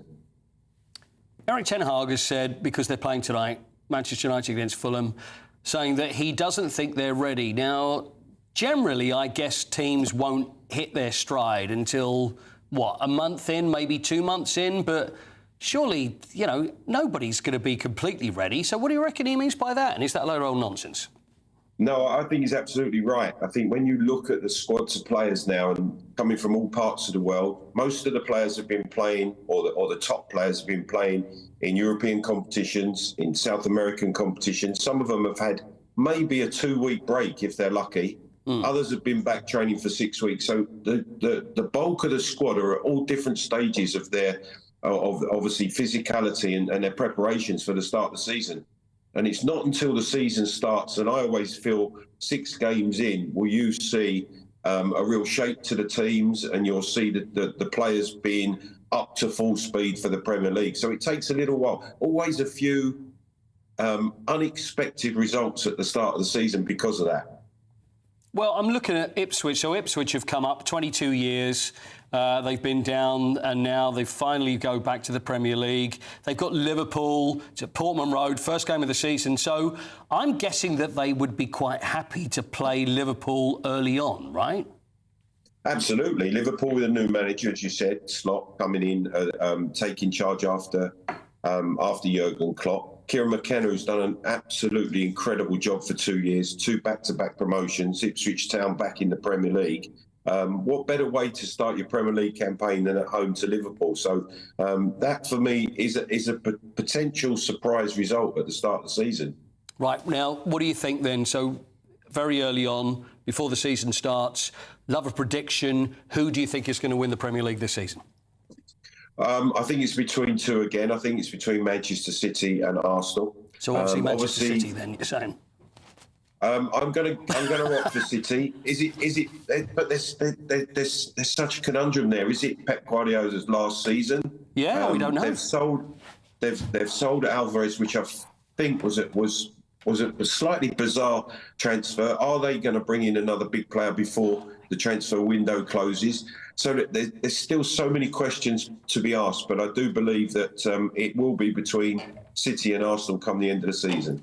And what about looking at the other end? We don't want to be talking about the demise of clubs and who's going to get relegated, but obviously that's what it's all about. Who do you look at as the 3 that's going to go down? Well, I do think that the 3 teams that have come up are going to play well this season. I think they're going to enjoy it. Everybody says, the 3 that come up normally go back down. I think Ipswich are going to be a fascinating insight into how they've progressed. Southampton, a big club, have been established in the Premier League but have dropped out. And Leicester coming back into the Premier League. I think they're 3 promoted teams that could stay up come the end of the season. So I think that brings a number of sides into a fight come the end of the season regarding relegation. Finally, one more, VAR. Lots of talk about VAR. It's going to change, and they say this is not going to be until the international break, so we've got a little time yet, but it's now going to be instantaneous. They say everything's going to be better. Are you confident about this? Because I'm sure, as a player, you're never a fan of VAR and the way we've seen it before. No, I think it's used wrong. It's been used wrong, and I do hope that it improves, because the one thing we need is for the decisions to be made quicker, so everybody understands what the decisions are, why they've been given, and the game moves on quickly. That's exactly what I think every supporter wants to see. Absolutely. And Spurs to win a trophy this season, Clive? Spurs to have the same start they had last season, Paul. 8 wins in the first 10 games with 2 draws. That would be the perfect start for Tottenham Hotspur. OK, just keep it going till May, if that's OK. Clive, always a pleasure. Enjoy the Premier League. It's great to see you back, and good to see the Premier League back as well. Thank you. Cheers, Clive. Coity, whilst you're here, I've Yes. just had a message from Mandy Carlton-Woods on Instagram. Is this bad? No, I think it's really cute, but I don't know if you're going to love it. Oh, no. She's found your doppelganger. Oh, no. Yeah. I've never seen one that I've liked. Oh, really? I don't think you're going to like this, but I think it could be quite cute. Olaf from Frozen, the snowman, the lovable snowman. That's not... I've had worse. And she says, I mean that in such a lovely way because Olaf is so lovable, like Paul Quite. OK. So I think you take that. I'll take that, Mandy. Doesn't say much for your Can you nose. see it? It does. You know what? I'll take it. He does have a carrot as a nose, but You know what? He's very smiley. I've had a lot worse than a snowman. OK. And a lovable snowman at that. Mandy, thank you. I was called Rolly the dog in EastEnders. Yeah, but that really was uncanny. That was Yeah, Rolly uncanny. the Rolly dog. from EastEnders. Why? Well, it did. I think It was my hair. uncanny. It is uncanny. Well, I wasn't even Yeah. annoyed because it was actually uncanny. It is my doppelganger. Right, in that front, Lee Carsley looks a bit like one of the Mitchell brothers, doesn't he? He does a bit, doesn't he? He does, yeah. Yeah, he does You think a he's bit. going to do all right? He says he's going to, set his own style for the England team. See, the thing is, with Lee Carsley, he's come in just as interim. Because now... Didn't Southgate do that, though? Well, actually, you're right, because the thing is, but he's an FA guy, you see. It's just like Southgate was. So maybe the FA would think this would work perfectly, but people want a big name. No, the public are not going to be satisfied, with respect to Lee Carsley, to be the England manager. Even if he does well in 2 friendlies, it doesn't really mean anything. So I think he'll be around, but maybe at the back of his mind he's thinking... Oh, yeah, I could get this, but it's the England manager. They're going to want a big name for this. So I don't think he'll be there permanently. So however well he does, I don't think it's going to make any difference. OK. Paul? Was that harsh?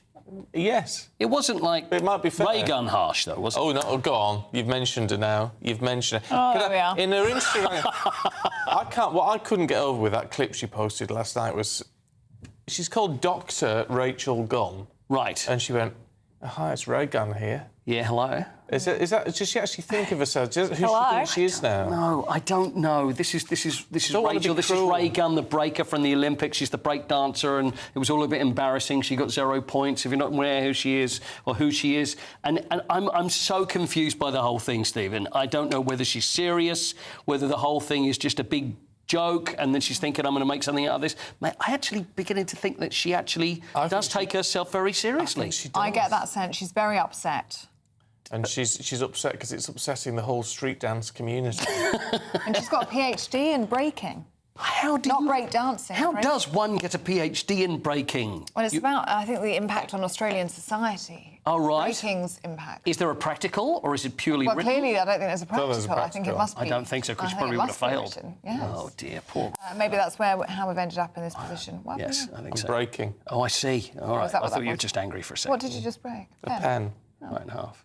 There was no struggle there. You just snapped it in two. Oh, yeah, very strong. He's very strong. Honestly, a very impressive man, aren't you? That was just a really, really bad pun, wasn't Very it? But good. there you go. Now what are you going to write with, huh? I appreciate the creativity. That's Thank the you. fancy pen I bought you for your birthday. You're welcome. So this one. And it even says his name on it. Look, have you seen this? It's got his name in it? Yeah, Mr. Stephen Dixon. Oh, that's really nice. Anyway, I'm sure you're delighted by that. Coming up. Look at... You can see where Ellie scratched it on with a compass, like you used to do at school. Basically. Yeah. That's very nice. It's very kind. Paul, thank you. Thank you. Thank Have a you. night. We're talking beef. Oh. Do you want a bit of beef, or are you going to boycott it? Talk about it next.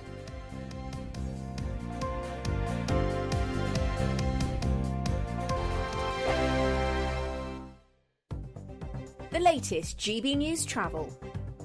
Good morning, I'm Russell Holding. The M6 from Lancashire into Greater Manchester's closed southbound from junction 27 at Standish to 26 for the M58 after an accident causing delays. On the M60 in Greater Manchester, the outside lanes closed clockwise with an accident at junction 2 at Cheadle. It's taking half an hour in queues from junction 25 at Brinnington. In the West Midlands, the A38 is blocked by an accident on Tyburn Road at Erdington in Birmingham. In Northamptonshire, the A45 is closed eastbound from Great Billing to Earls Barton for an investigation causing delays heading away from Northampton towards Wellingborough. On the M25 in Buckinghamshire, 3 out of 4 lanes are closed clockwise just before junction 16 for the M40 after an accident, with queues from junction 15 for the M4. And at the port of Dover, there's a wait of up to an hour at border control. And that's the latest. You can stay up to date throughout the day by visiting our website, gbnews.com. Join me, Nana Akwe, for an informative, interactive news programme with a difference. It's fun. It's true. You're not wrong. No one will be cancelled. Lovely. Join me from 3 p.m. every weekend, only on GB News, Britain's news channel. Join me, Neil Oliver, every Sunday night at 6 p.m. on GB News. And if an hour is not nearly enough for you, go to gbnews.com for special extended episodes online every Friday at 9 p.m, where we can truly get into the nitty-gritty of what's going on. GB News, Britain's news channel. We're proud to be GB News, the People's Channel. And as you know, we always love to hear your views. Now, there's a new way of getting in touch with us at gbnews.com/yoursay. By commenting, you can be part of a live conversation and join our GB News community. You can even talk to me, Bev Turner, or any of the members of the GB News family. Good afternoon, Britain. Your lunchtime update on the stories that matter across the UK. From breaking news and insightful analysis, inspiring stories and lively debates. You're comparing yourself to a former Prime Minister. Which is it? Stay informed, stay updated, stay entertained. I just don't know how anyone would not want to be there. Every weekday from midday. We are Good Afternoon Britain, only on GB News. Britain's news channel. Join me, Camilla Tominey, for a frank and honest discussion with those in power that cuts through the spin and gets to the heart of the issues shaping our nation. You haven't confirmed that you want to stand as leader, but you haven't ruled it out either. This report basically says that he's not fit to stand trial. Is he indecisive? Incompetent? I deliver the dose of reality Westminster needs. That's the Camilla Tominey Show at 9:30 every Sunday on GB News, the People's Channel, Britain's news channel.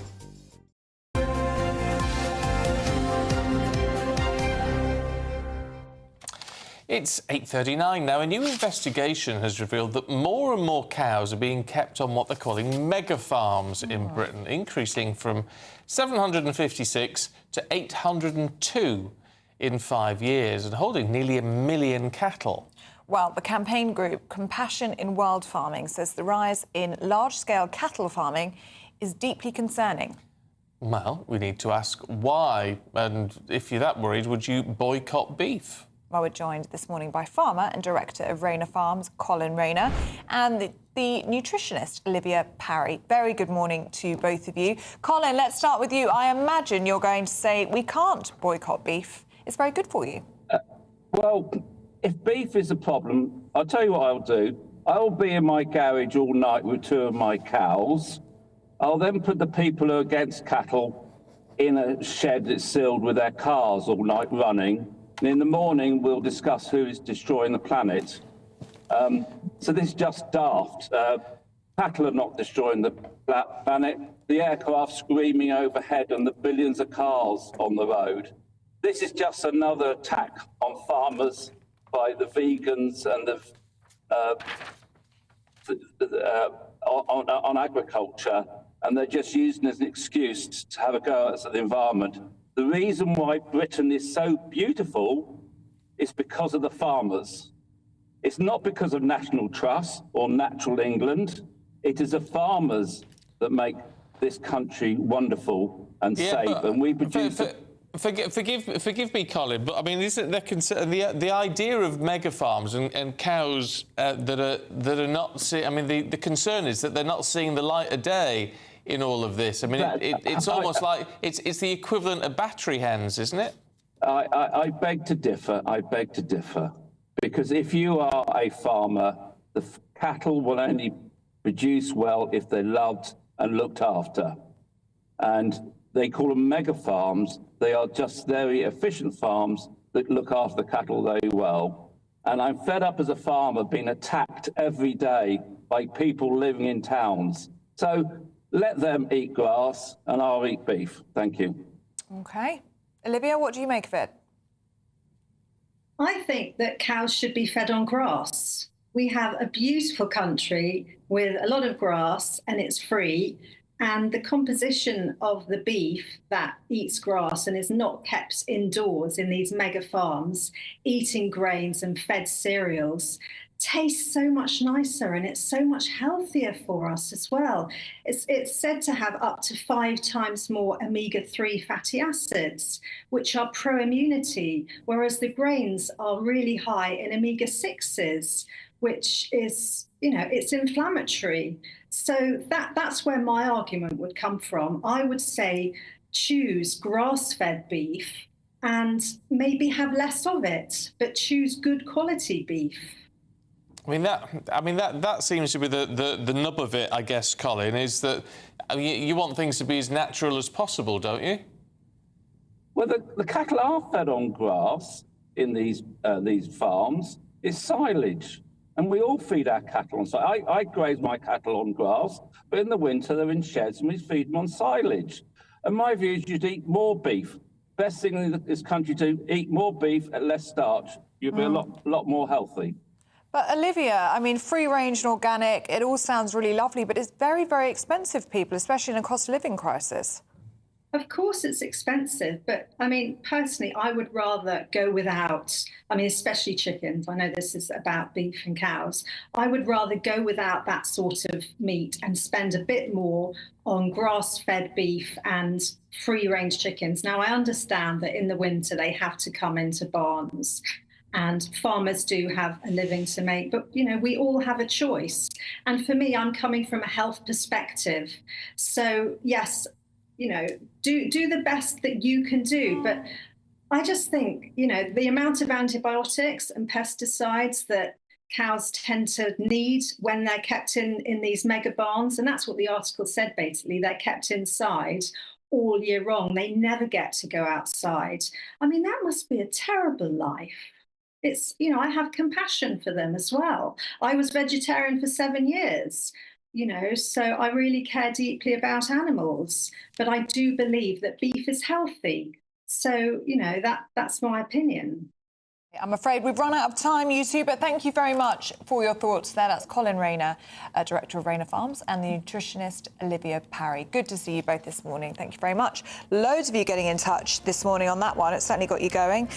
Dickie on gbnews.com/you'll say says there's more chance of a hell freezing over than me stopping eating beef.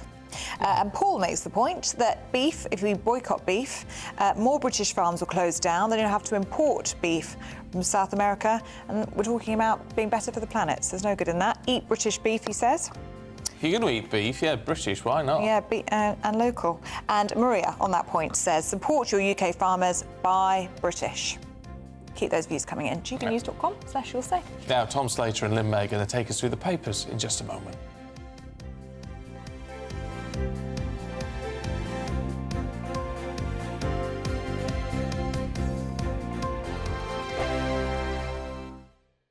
Hi there, I'm Michelle Dewberry and I'm going to take a second to tell you all about my show, Dubes & Co. We start off with the issues of the day. We then bring in both sides of the argument. We get rid of the disrespect. And then you throw me into the mix. And trust me, I'll tell it exactly how it is. And then, of course, the magic ingredient, you at home. We mix it all together and what have we got, in my opinion, the best debate show in town. Monday to Friday, 6 till 7 on GB News, Britain's news channel.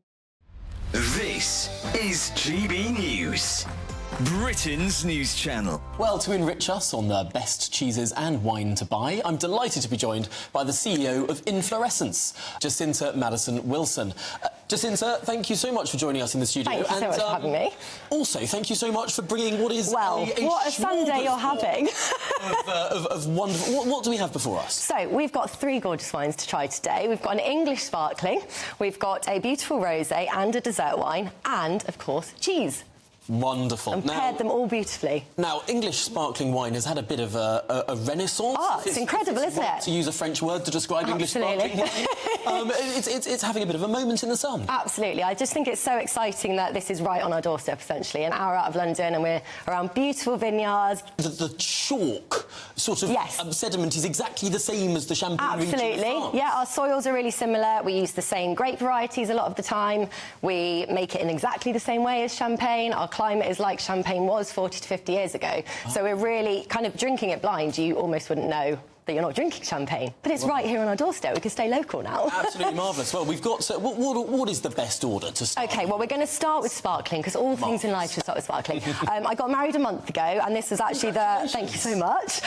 This was the wine I chose to have as our first wine that we served the guests. This is from a winery called Bluebell, which is in Sussex, and I've chosen to pair this with a lovely... kind of the English version of Camembert, which is called Tunworth. It's a very classic pairing of Champagne and Brie. So we're kind of going to do the English version of that now. Classic. Absolutely. Are you ready to get stuck in? I am so... OK. Hang on. Is it cheese first or wine first? I'd have a little sip of the wine first. Sip of the wine, bite have of the a little cheese. bite of the cheese, and then some more wine. Get it all mixed up in there. It's like a cheese sandwich. Exactly. Yes. Okay, here cheers. We go. Cheers. GB News, the People's Channel. Welcome to State of the Nation, daily plunge into the stories shaping our country. I'm Jacob Rees-Mogg, and Monday to Thursday we bring you the insights, the facts, the truth about how our country is being governed. Because what happens in Downing Street matters down your street. Tune in to State of the Nation every Monday to Thursday, 8 to 9 o'clock. Only on GB News, the People's Channel, Britain's news channel.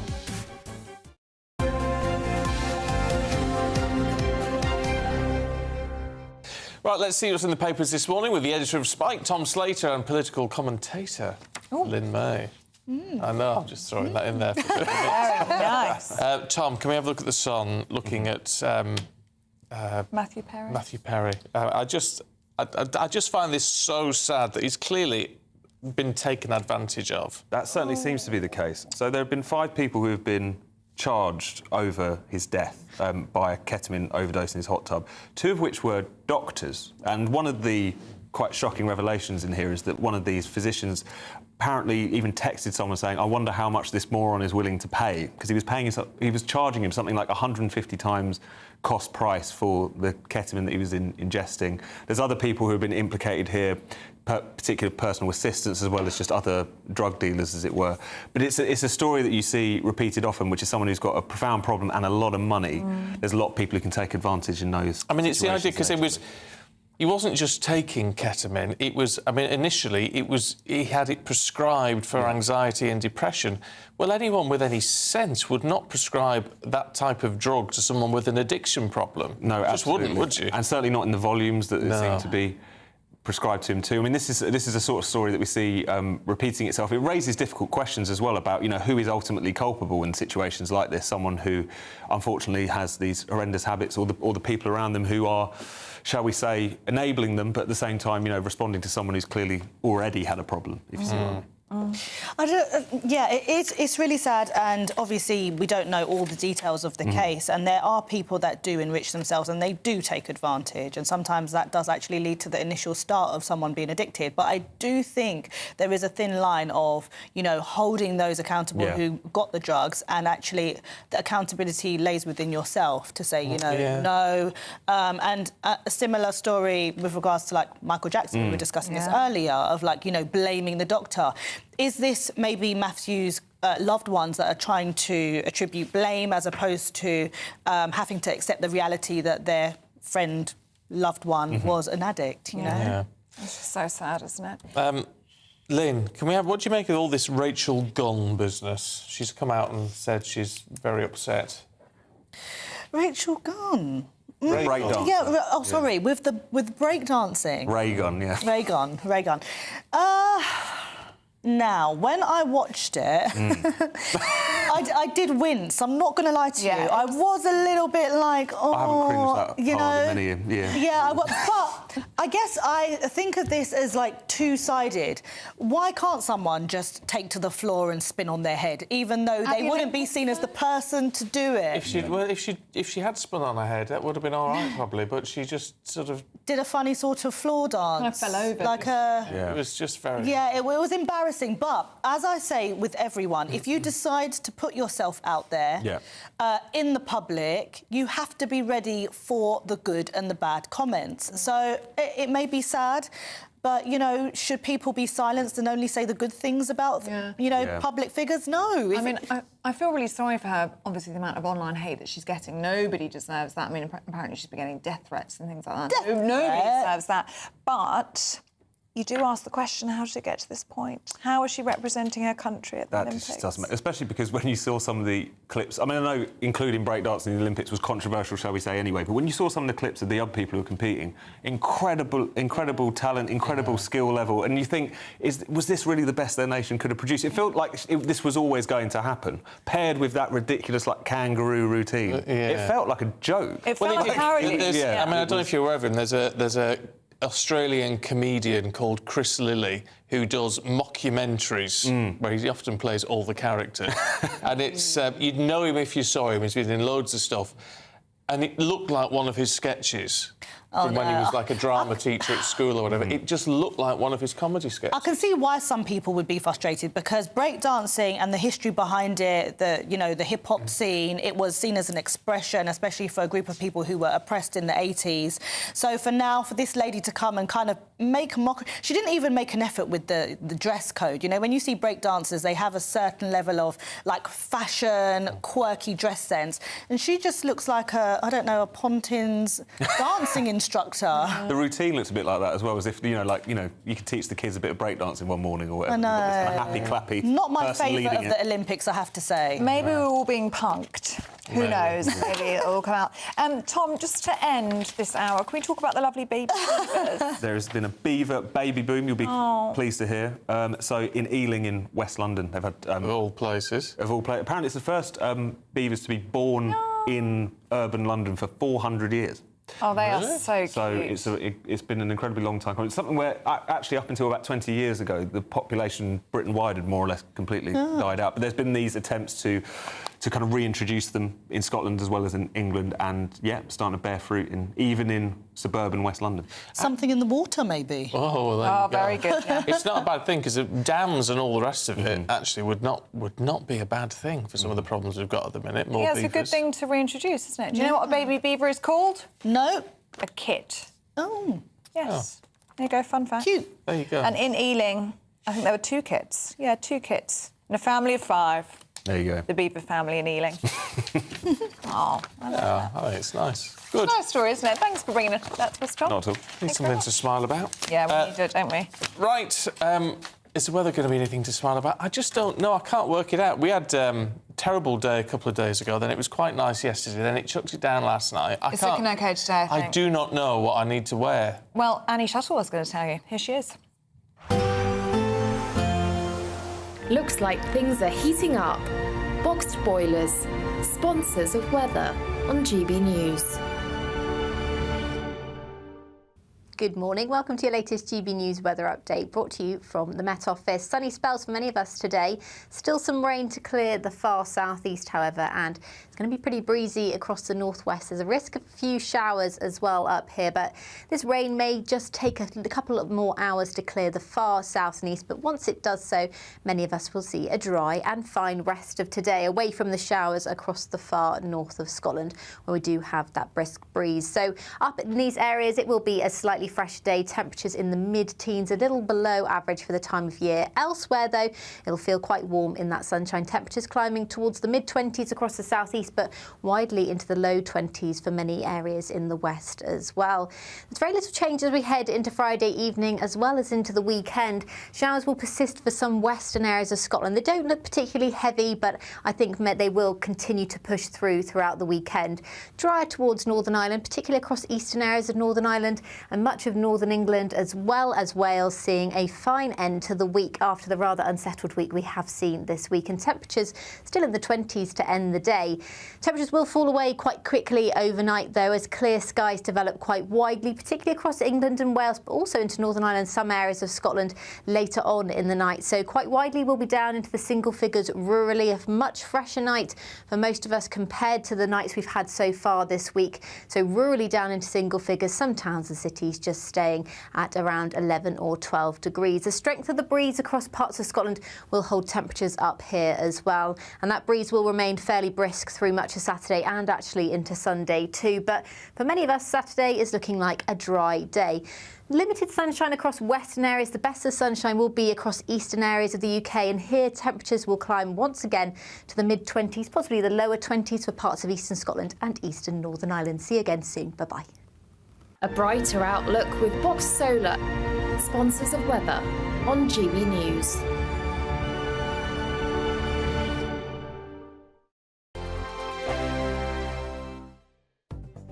The latest GB News travel.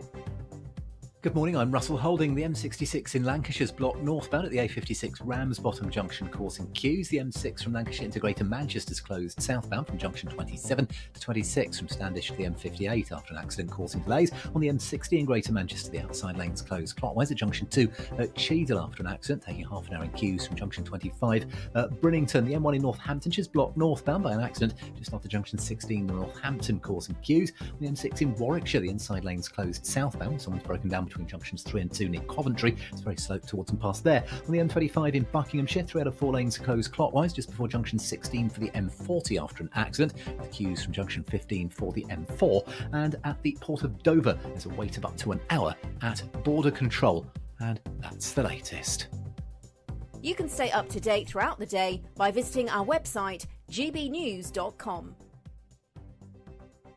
Celebrate a spectacular summer with your chance to win an incredible £30,000 in tax-free cash in our Great British Giveaway. It's the biggest prize of the year so far, and it's totally tax-free. What would you spend that on? Luxury holidays, a new car, or just put it away for a rainy day? Whatever you do with £30,000 in tax-free cash, make sure you don't miss out on a chance to make it yours. For another chance to win £30,000 in tax-free cash, text cash to 63232. Text costs £2 plus 1 standard network rate message. You can enter online at gbnews.com/win. Entries cost £2, or post your name and number to GB07 PO Box 8690 Derby DE1 9TT. UK only. Entrance must be 18 or over. Lines close at 5 p.m. on the 30th of August. Please check the closing time if listening or watching on demand. Good luck. If you want your news to be straight talking, this is the nightmare for the Conservatives again. Down to earth. It's not just Nottingham where this is happening, is it? And most importantly, honest. Hard-working, middle-class taxpayers, they'll get the book thrown at them. Then catch me, Martin Daubney, Monday to Friday, 3 till 6 p.m. on GB News, Britain's news channel. Join me, Neil Oliver, every Sunday night at 6 p.m. on GB News. And if an hour is not nearly enough for you, go to gbnews.com for special extended episodes online every Friday at 9 p.m, where we can truly get into the nitty-gritty of what's going on. GB News, Britain's news channel. Every Saturday, 10 till 12, we'll bring you all of the news that you need to know. We'll also remind you that there is so much to smile about. It's my favourite time of the week. I get to relax, enjoy some light-hearted stories, and let Ellie teach me about fashion too. That's Saturday Morning Live, every Saturday, 10 till 12. Only on GB News, Britain's news channel.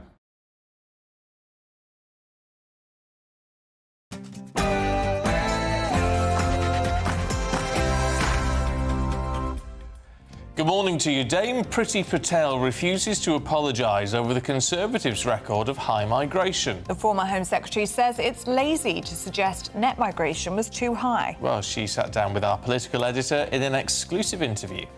Net migration has gone up 2 million over 4 years. And you don't want to say that was too much. I mean, many would say it is too much. But you can put context to it.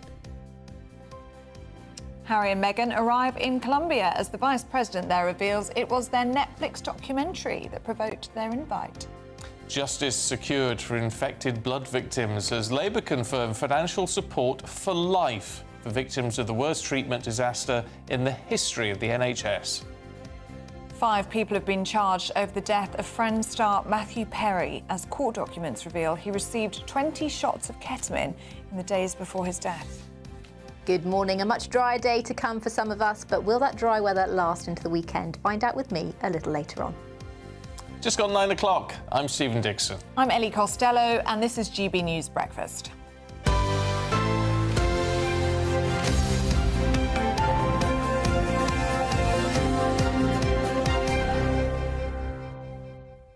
Lots of you getting in touch this morning. George says the Aussie breakdancer is definitely a prank. They love a good old prank in Australia, and they pulled it off brilliantly with this breakdance. No. Maybe we have all been pranked. No, I don't think so. You think this is real life? I think it's real life. I hate to say it. They've... I'm not quite sure what planet she's on. Do you know what I mean? I think she's a little bit delusional. I think she absolutely believes that she's sort of good and understands it and knows what she's doing, and I feel a little bit sorry for her. I feel very sorry for her. She's getting all this online hate now, but she's got the PhD in breaking, hasn't she, rather than breakdancing? So I think she's probably very good at writing about it, less so on the practical implementation. But then there's questions about how did she get to that point in the first place? I mean, how did she get through the qualifiers? Well, apparently her husband's on the scene as well. So maybe we should have been like, darling, I'm not sure this is the right thing for you. I think he was on the judging panel, though. Oh, was he? I think so. Well, even more so, he should have said something. And somebody just said, I hope you two aren't going for an interview with her at any point after your comments this morning. I don't think we are. So I feel a bit bad because I don't want to, you know, she's clearly very upset and you don't want to pile hate on someone. But then you've also got to be realistic and not just say, well, it's all the taking part that matters. Yeah. And I think it does matter more than that. And I wonder how you feel if you're Australian. Let us know if you're Australian. Cooper, actually, who's in charge today. Oh, he says he's very proud. Very proud. There you go. Very proud. Don't believe a word that comes out of his mouth. I don't know whether you think this is great, because she's memes all over the world, and it's made a lot of people laugh, hasn't it, in the past few days. But it was representing your country on the world stage, so I don't know. Yeah. Well, if she's got any sense, go in for the laugh, get yourself on all the talk shows and... Go viral. And laugh about it. Don't take it seriously. Don't try and defend it. Just go and admit it was absolutely dreadful and make some money out of it that way. Yeah. Oh, and can I just read one on beef, please? You're making me all very hungry this morning talking about what you're doing with your beef this weekend. Sharon says, I'll be having a lovely piece of British rib roast for Sunday lunch, followed by lovely British raspberries. And somebody else has been in touch saying they're doing a roast beef with mustard. Oh, right. Nice. Lots of them getting in touch on that. On beef. On beef. Yeah, well, good on you. I mean, the idea that we shouldn't be eating British beef is nonsense. Buy local. Yeah. And we had somebody else get in touch saying that they drove 80 miles there and back for really nice beef. Really? For beef. Right. Well, I don't know. Where had they gone for the beef? To a nice farm. Oh, I see. All right. Oh, I get it. Yeah, but it's a long way to go, isn't it? It's a long way to go for a bit of beef. 40 miles there, 40 miles back. For a bit of bully. Yeah, it's a lot. Oh, yeah. We travel 80-round trip for quality farm foods. There you go. Wow. From Joe 90. Thank you very much. Keep them coming in. gbnews.com/yoursay. Now, the Conservatives do not have to apologise for allowing millions of migrants to come to the UK in the party's final couple of years in power. That's according to the former Home Secretary, Priti Patel, who, of course, now wants to lead the party. While sitting down with our political editor, Christopher Hope, she takes aim at Reform UK as she looks to shape the future of the Conservatives. First of all, Reform is not the Conservative Party. No. It's a political party that stood against the Conservative Party in the general election. It's a company, not even a party, but we'll leave that to one side. That's for others, not for me. On top of that, we lost a lot of colleagues, good public servants. So I think it's just not right. It isn't right. And, you know, he's a leader of a political party. So, you know, they'll do what they do. And we're in the process now of electing a new leader for our party, rebuilding our party.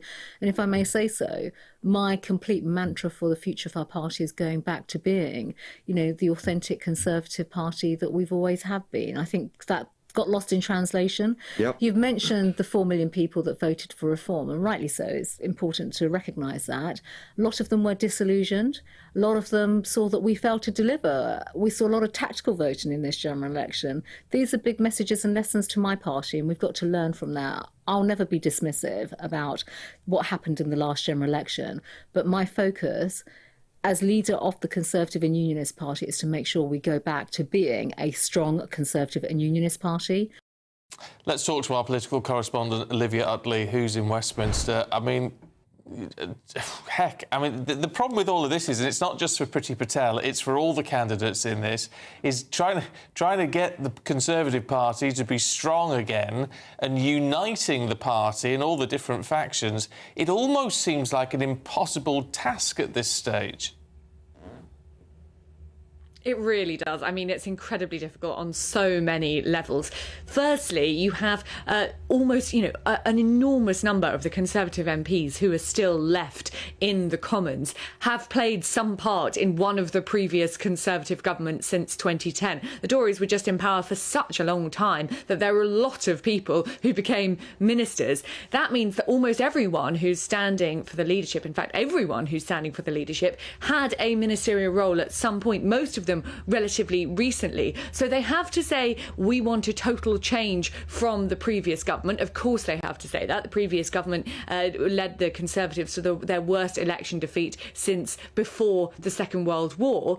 But they also have to try and defend the previous government's record. And that's exactly what we saw from Priti Patel there. She was trying to sort of make excuses for the sky-high levels of immigration. Some of those excuses might be valid, I should say. She talks about the COVID pandemic, the change in the global makeup. I mean, the war in Ukraine obviously displaced all sorts of people who needed some sort of asylum. You had what happened in Hong Kong. There were lots of people coming over here because of that. So she sort of makes those excuses, but they do sound a little bit like excuses.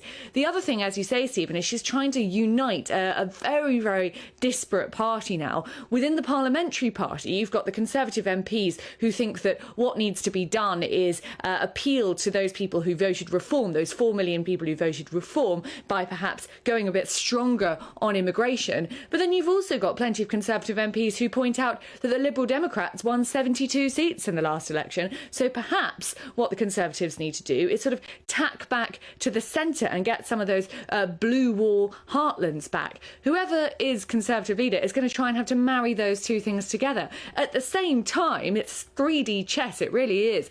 They've got to try and get the parliamentary party on side. That's the MPs who tend to sway a little bit further to the centre. The MPs who are left tend to be quite moderate, but also the Conservative Party members at home, signed up members of the Conservative Party, who tend to be a little bit more to the right. So they're trying to do all of these things at the same time, and it is really, really difficult for them, made worse by the fact that the media isn't particularly interested in what the Conservatives are saying at the moment. Labour has just won this enormous majority, and the Conservatives are very much taking a back seat. Really difficult, Olivia. Thank you very much indeed. Well, if you want to watch Priti Patel's full interview with Christopher Hope, would recommend it. Check out Chopper's podcast on gbnews.com or wherever you get your podcasts. Now, Britain's journey to net zero is well underway, but could cities like Aberdeen get left behind in the clean green switch? Yeah, Aberdeen's long been a hub for the British offshore energy sector, but the decline in oil and gas over the last couple of decades has had a knock-on effect on jobs and then for the housing market. Now, the Scottish city is looking to hit new heights by embracing a greener future. Tony Maguire has this report. Aberdeen is home from home for offshore industry workers, but since 2006, a downturn in oil and gas has led to a collapse in the city's housing market, wiping away more than 1/3 from the average property value. Vince Spangenberg, an estate agent at the heart of Aberdeen, says the uncertain future of the offshore energy sector means buy-to-let landlords have run out of fight in an increasingly difficult housing market. Oil and gas seems to be not as prevalent anymore as what it was at one time. You've got the windfall tax, which hasn't helped.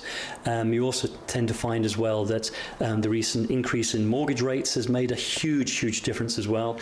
We do have landlords now who are actively selling up because they can't afford to actually keep the property on the market anymore. And that has meant that there's not as many properties available, unfortunately, for renting.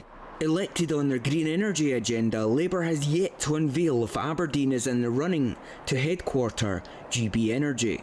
GB Energy. Great British Energy. GB Energy. GB Energy, a publicly owned energy generation company. The headquarters here in Scotland. The pledge to refuse new oil and gas licences has some 200,000 North Sea workers wondering where they fit in to Labour's greener future. Now the 900-year-old port of Aberdeen has had to set its sights firmly on the next energy boom. Following a £420 million expansion project to facilitate ships servicing offshore wind farms, the port has now announced its shore power project, supplying up to 20% of its 7,000 yearly berths with clean electricity, cutting quayside emissions by 90%. Port CEO Bob Sanguinetti says Aberdeen can be to clean energy what it was for oil and gas 50 years ago. I was struck when I first arrived in Aberdeen about the enthusiasm for the energy sector and for energy transition. So very much not sitting on its hands and not dwelling on the past, but looking at how to champion the energy transition in order to continue acting as the key logistics hub for the offshore energy sector as we make the transition from fossil fuels through to renewables. Aberdeen's 50 years in oil and gas has already shown us innovation creates jobs, jobs need workers, and workers need housing. Time will tell if green energy is the tonic to Aberdeen's property woes. But if any city should be adept at capitalising on its natural resources, few would bet against the Granite City. Tony Maguire, GB News, Aberdeen. Love Aberdeen. Oh, I need to go. It's on my bucket list. You do. We need to have a proper little tour of Scotland. I think that would be nice. Need to do the show from Scotland. Let's bring Rex. Oh, no, well, he'd eat the set. Oh. I think he'd like the outdoors, though. He would? So let's think about that. OK. Maybe we can bring a dog sitter. A dog sitter? We'll make it work. But yeah, determined to get the dog on the show, it would just be He can sit on this chair. He wouldn't need the chair, you'd still see him. He's absolutely huge. He is the size of a horse. He is, yeah. I remember when I could hold him in my arms. No. Not anymore. That was only about 6 months ago. I know. Now he's huge. He's grown so big. I need about £30,000 to pay for his food, but sadly I can't win £30,000 in our Great British Giveaway, but you can. Here's how. You really could become the next giveaway winner with your chance to win £30,000 in tax-free cash to spend on anything you like. Listen to what some of our previous winners have to say about winning big with us. Hi, my name's Victoria. I won the Spring Great British Giveaway. So the day we got the money in our bank account, everything just felt just a lot nicer. We went out for dinner. Just enter. And you never expect to win, but I did. Get your entry in now. For another chance to win £30,000 in tax-free cash, text cash to 63232. Text costs £2 plus one standard network rate message. You can enter online at gbnews.com/win. Entries cost £2. Or post your name and number to GB07 PO Box 8690 Derby DE1 9TT. UK only. Entrance must be 18 or over. Lines close at 5 p.m. on the 30th of August. Please check the closing time if listening or watching on demand. Good luck. Yes, good luck. Now, still to come, thousands of Brits have been inspired by the Olympics. Are you one of them? We're going to be talking about that next.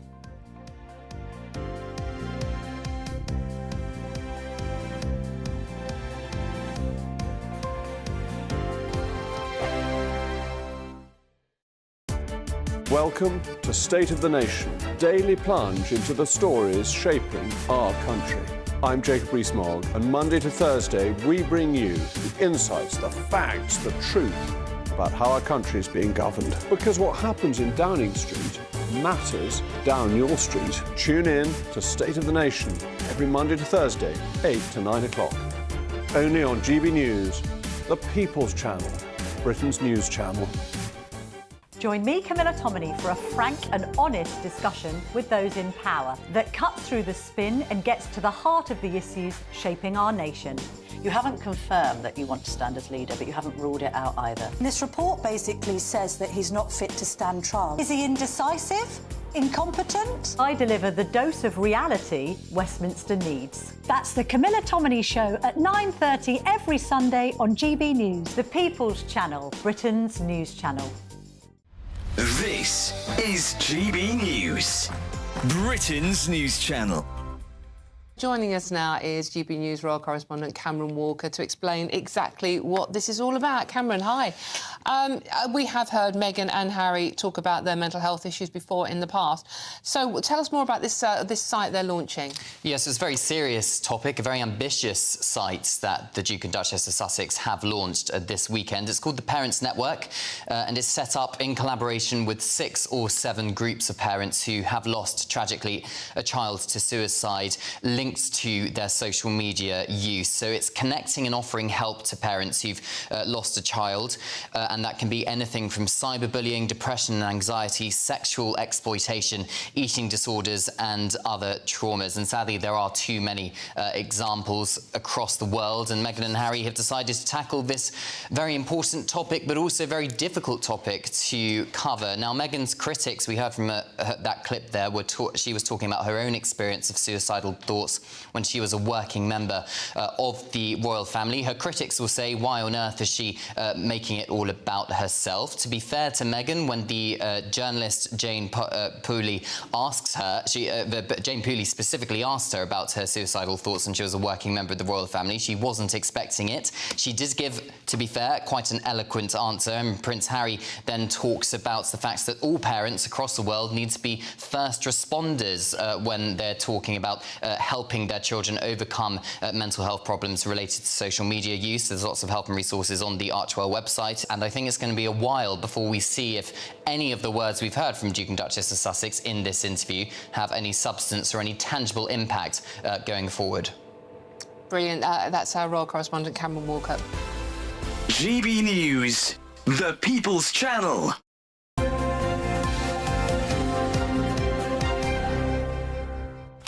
Well, the Olympics are over. I know, I miss it. Paralympics are going to start though very shortly. Oops. But has it inspired you to pick up a new sport, perhaps, from swimming to athletics, or maybe even some breaking?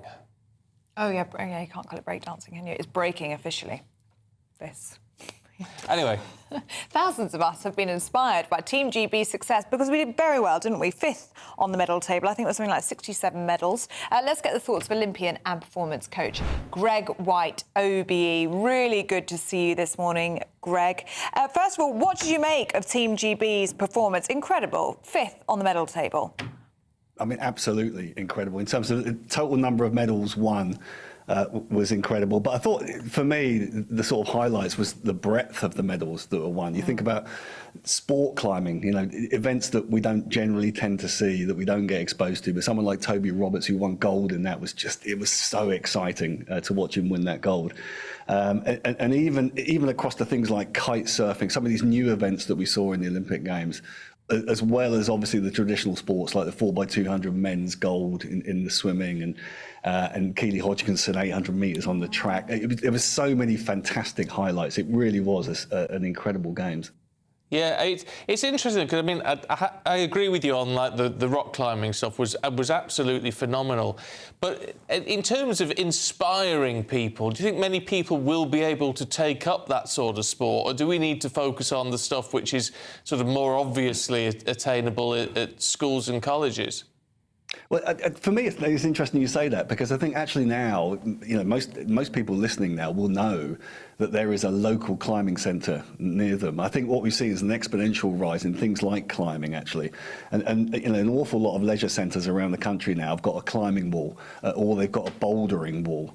And so I think that you're absolutely right, that inspiration alone is not enough. What you certainly need is access to both in terms of facilities, but also the coaching that goes along with those facilities as well. And then on top of that, the club structure. But I think what we have seen over the past decade is we've seen a growth in some of these areas. So if we think about things like the unusual sports, like sport climbing or like kite surfing, I think what we've seen is a growth in the accessibility for people to be able to actually do these events, but also a growth in the club structure, which means actually there is coaching and there's support, and there is a competitive structure, which means people not only can be inspired, but they can actually get involved. We talk a lot about legacy, don't we, when we're talking about games? And you can see the legacy of London 2012 paying off with these, especially young athletes who would have been very, very young at the time, doing so well in Paris. I mean, the grassroots investment and kind of working with this enthusiasm that you get after the games, it really does pay off, doesn't it? I mean, it does, is the answer to that. And I think the thing that you point to really is the importance of investment. And since 1998, when we saw the inception of lottery funding. So I think what's great about this is that this is the population's investment in sport. It may not be that obvious to people when they buy their lottery ticket on a Saturday or a Tuesday or Wednesday, whatever day they buy it. But actually, that money, as well as going to other really great causes, goes to supporting sport. And certainly what we've seen is this exponential rise in medals won since 1998. If we think back to 2000, the rise compared to 1996 in Atlanta, where we won only one gold medal. And that has grown since then in 2004 in Beijing, and then to 2008 in Beijing, and then 2012 at the home games, all the way through to now. So there's no doubt about it. Actually, it's not only about the inspiration, it's actually about the availability of money to invest in the resources and the coaching and the structure that goes around that. Greg White, really good to see you this morning. Thank you so much for your time. Lots to look forward to as well with the Paralympics. Yeah, absolutely. Looking forward to the Paralympics. Yeah, me too. Right. Lady Nana Acquia and Mr. Ben Leo are here. Oh, he's not sir. Lady Leo to you. Lady Leo. Yeah. Oh, are they? Oh, thank you. Only on weekends. What are we getting up to in your show today? Lots of mischief. Well, that I can believe. That's quite light, or should we end on something that's light? Oh, well, no, let's start on a bit light. Why not? Day 2, the Royal Tour of Colombia. Oh. I could see what you were trying to do there. You sort of did a bit of, Big Brother. Yeah. But no, anyway, so Prince Harry has taken a swipe at Elon Musk. He said, what happens online transfers to the streets in minutes. That's what he's saying. And he's sort of taking a swipe at Elon. And so we'll be chatting about their so-called faux royal tour just towards the end, have a bit of a laugh. Why not? I mean, they're so worried about their safety, but yet they've gone to the drug capital of the world, or, why would you go there? What about this idea that they're only invited because the Vice President enjoyed the Netflix show? She's a fan. I know, That's what they said, didn't they? That's what they said, I just find them so boring, utterly boring. I don't care about them. I find them fascinating, actually, in many respects. The fact that they spout all this supposed empathy, but yet they can't even be empathetic towards their own family. I love this. This is in The Sun this morning. It said a few other Netflix stars they could invite. The stalker from Baby Reindeer, Queen Elizabeth II from The Crown, that monster from Stranger Things, or a narco drug lord, or are there already enough of them there? Very good, darling. Very good. Sun's very good on that one. Very good. But it does seem that Meghan Markle's enjoying it a lot more than Prince Harry. Of course she is. He's a little bit miserable. Of course she is. I remember back in the day when Meghan came to London and she met the showbiz editor of the Mail on Sunday at a rooftop bar in Kensington, begging for column inches to be linked with Ashley Cole, the footballer. And then years later, she speaks to ITV and says, I didn't know what the tabloids were like. I had no idea. I was so naive. Yes, you did, because you courted them. And that's why I'm sick of them now, because they were found out ages ago. Yeah, but some people are still buying into this nonsense, so it is quite fascinating that they will. Elsewhere, we have gang-busting GDP figures absolutely blowing apart Rachel Reeves' claim that they inherited the biggest mess in, since time began, up 0.6% April to June, and it's the best 6 months in about 7 years. It's also flat, basically. Well, 0.6% in 3 months is pretty decent. It's the biggest 6-month rise in 7 years. I mean, beggars can't be choosers, Steve. Which doesn't really say much at all because it's such a small rise. We're also talking about monkeypox. It feels like it's on its way. They have three different vaccines for it, so we're going to ask the viewers whether they would be prepared to take the monkeypox vaccine, seeing as all the sort of vaccine hesitancy after COVID. Yeah. Oh, well, we shall look forward to that. Thank you very much indeed. Here's the weather for you. A brighter outlook with Box Solar, sponsors of weather on GB News. Good morning. Welcome to your latest GB News weather update, brought to you from the Met Office. Sunny spells for many of us today. Still some rain to clear the far southeast, however, and it's going to be pretty breezy across the northwest. There's a risk of a few showers as well up here, but this rain may just take a couple of more hours to clear the far south and east. But once it does so, many of us will see a dry and fine rest of today, away from the showers across the far north of Scotland, where we do have that brisk breeze. So up in these areas, it will be a slightly fresh day, temperatures in the mid-teens, a little below average for the time of year. Elsewhere, though, it'll feel quite warm in that sunshine. Temperatures climbing towards the mid-20s across the southeast, but widely into the low 20s for many areas in the west as well. There's very little change as we head into Friday evening as well as into the weekend. Showers will persist for some western areas of Scotland. They don't look particularly heavy, but I think they will continue to push throughout the weekend. Drier towards Northern Ireland, particularly across eastern areas of Northern Ireland and much of Northern England as well as Wales, seeing a fine end to the week after the rather unsettled week we have seen this week. And temperatures still in the 20s to end the day.